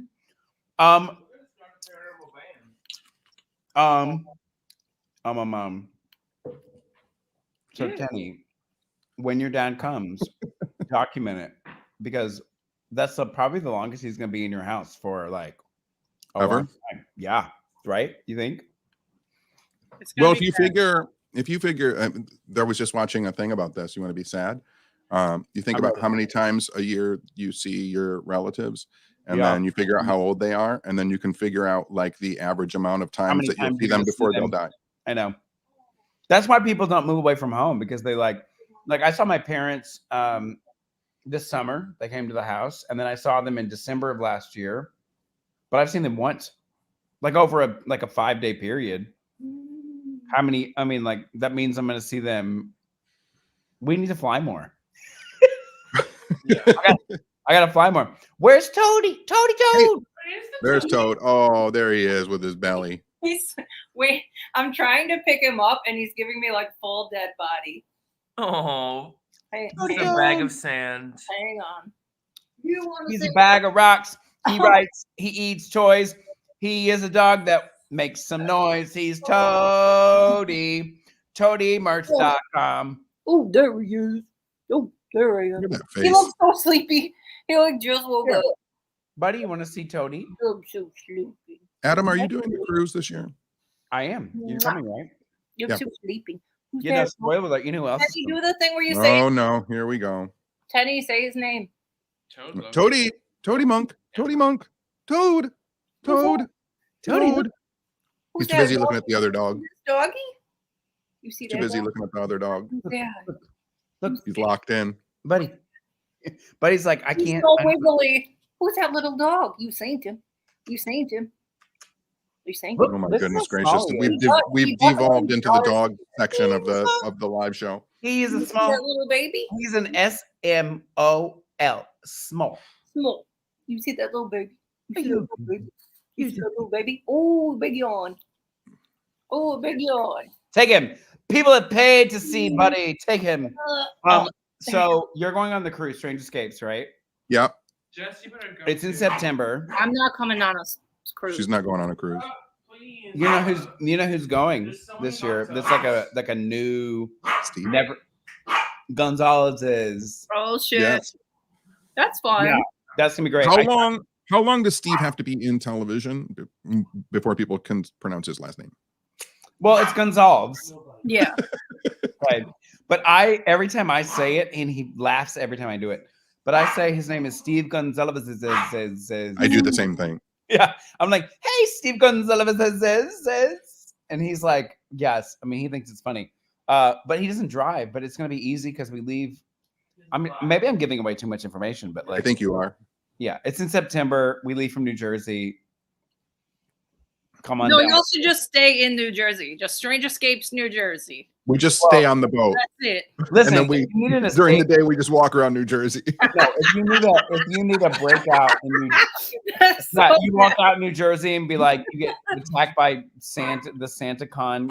Oh my people. god. If you need what is the barking happening? Toad is freaking out. Where's You get on the boat in New Jersey and then you get off in Newark. And then you go back on the boat and go to New Jersey. Like the worst cruise ever. No, if you want a New Jersey escape, myself and Kathy Kelly are going to be in Asbury Park at the end of New Jersey because she has a haunted museum where she collects artifacts and she has an incredible bookstore. Kathy Kelly, the only person that I've ever seen sit down with John Tenney at the Queen Mary. It was at the Queen Mary. It was a tete-a-tete. Yeah, it was the only person that I've ever seen sit down with John Tenney, and they never have seen each other ever, never met each other ever in their life. And then John was like, do you know so-and-so X, Y, and Z? And then Kathy would be like, yeah, and it relates to blah, blah, blah, blah, blah. And Tenney was like, yes, and also. And Kathy was like, yes, and then. It was like these two people knew. It's like the most, because Tenney's the most interesting man in the world, like paranormal man in the world. Like he can sit on the stoop, carry a conversation for like 16 hours and nobody. Sakura Tenney, shut up. Are you Sakura Tenney? Oh no. Ben has already trademarked it, so you need to talk to He already him. bought the domain. Yeah, Sakura Tenney. It's like having Tenney and someone else who knows as much, just chat. Anyway. Yeah, she was great. That was a great conversation. Incredible. And also that's the first time that I was ever like, because I knew Kathy, you know, we had been friends, but we weren't like friends. But that was the first time that I was like, oh, she is legit. Like, and you know, I was like, oh, and Tenney's legit. Making you cry about the spaceship moon at Kentucky. That's true.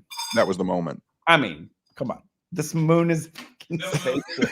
I look at it every day and I'm like, hi, who are you watching me? But anyway, so Kathy and I and in Asbury Park, New Jersey, we're investigating her museum.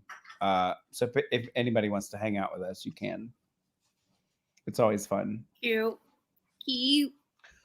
This is not for sale, by the way. This is a one of a kind.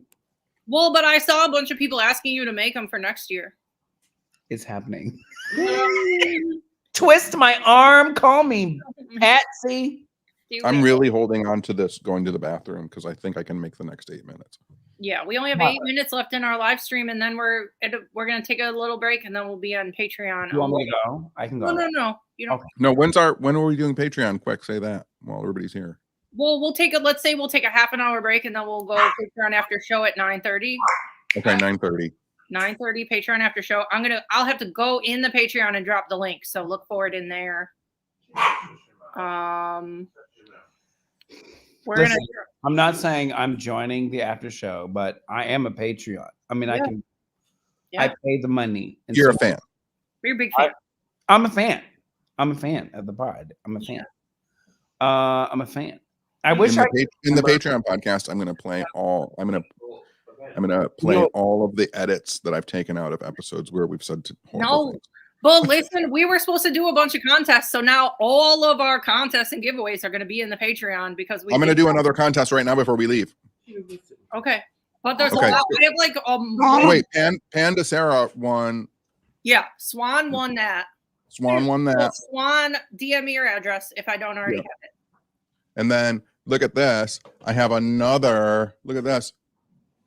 Look at this Godzilla. Look at that guy. Yes. Look at that guy. That's like a classic Godzilla. Well, you have All to right. say how they can Tenney, win. That guy The contest. The that contest is. I need. And they're gonna have to Google this fast. I need. Oh, maybe I won't. I'll make it easier. What was the name of the director of the first Godzilla film? Judo. He's answering. He says, rough. That's the director. Somebody's just No. going to look it up real fast. They can. Is that right? Is Chris right?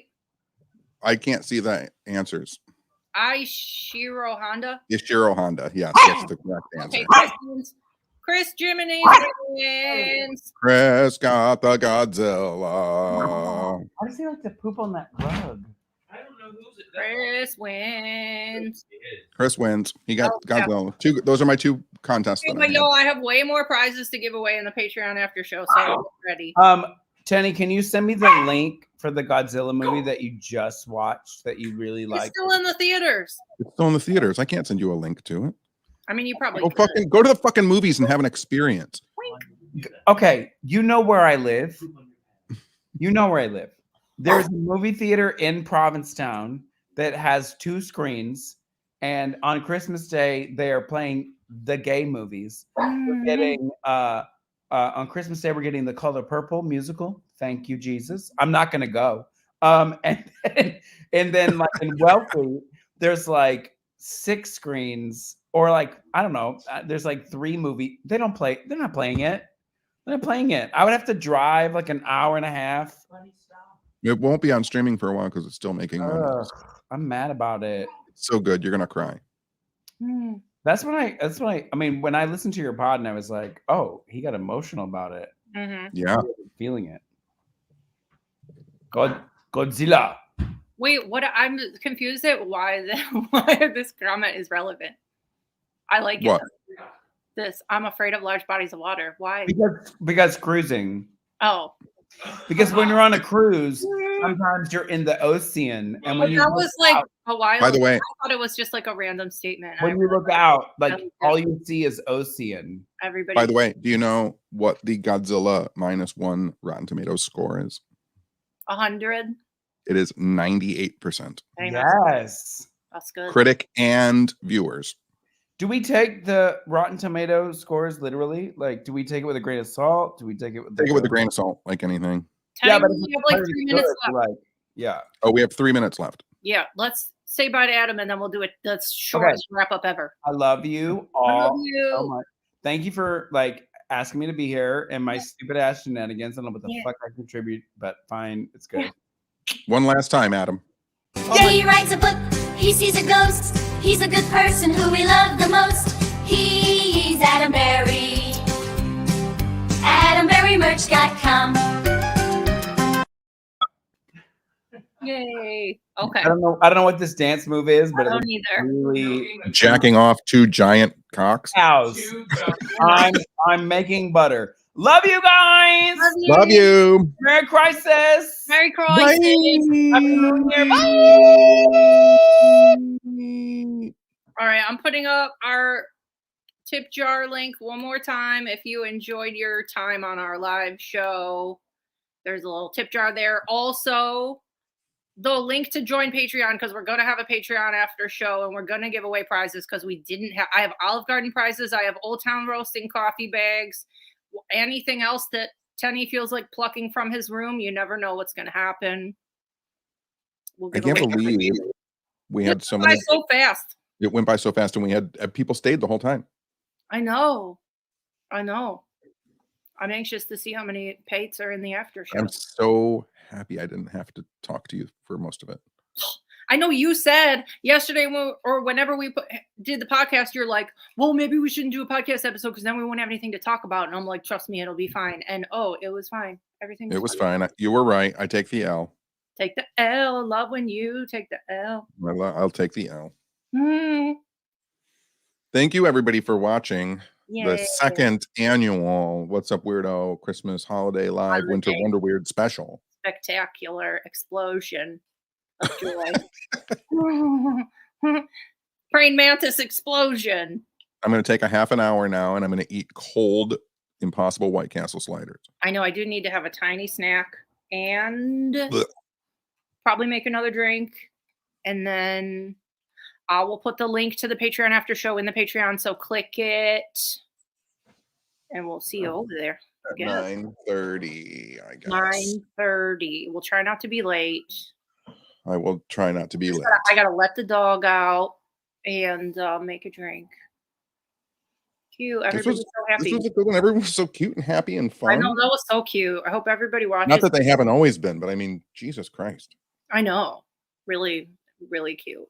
Well, I love those moments of like people who are in the paranormal sphere, like meeting each other and saying That's hi. my favorite part. I know. And they're always like such big fans of each other. That's so cute. That is very cute. It's so cute. I don't know why anybody does this show. Come on. They like us. I don't know why I do this show. They like us. That's a worm face. That's the screenshot. Everybody's gonna be like, oh my God, I love this show. And put it in their Instagram. And I'm gonna be like, every time. Every fucking time. Thank you, everybody, for watching. I'm going to do bye for the next 10 seconds. That's going to be so long. Ready? Oh my God, bye. Bye. But they never get to see it visually. Oh my God, bye.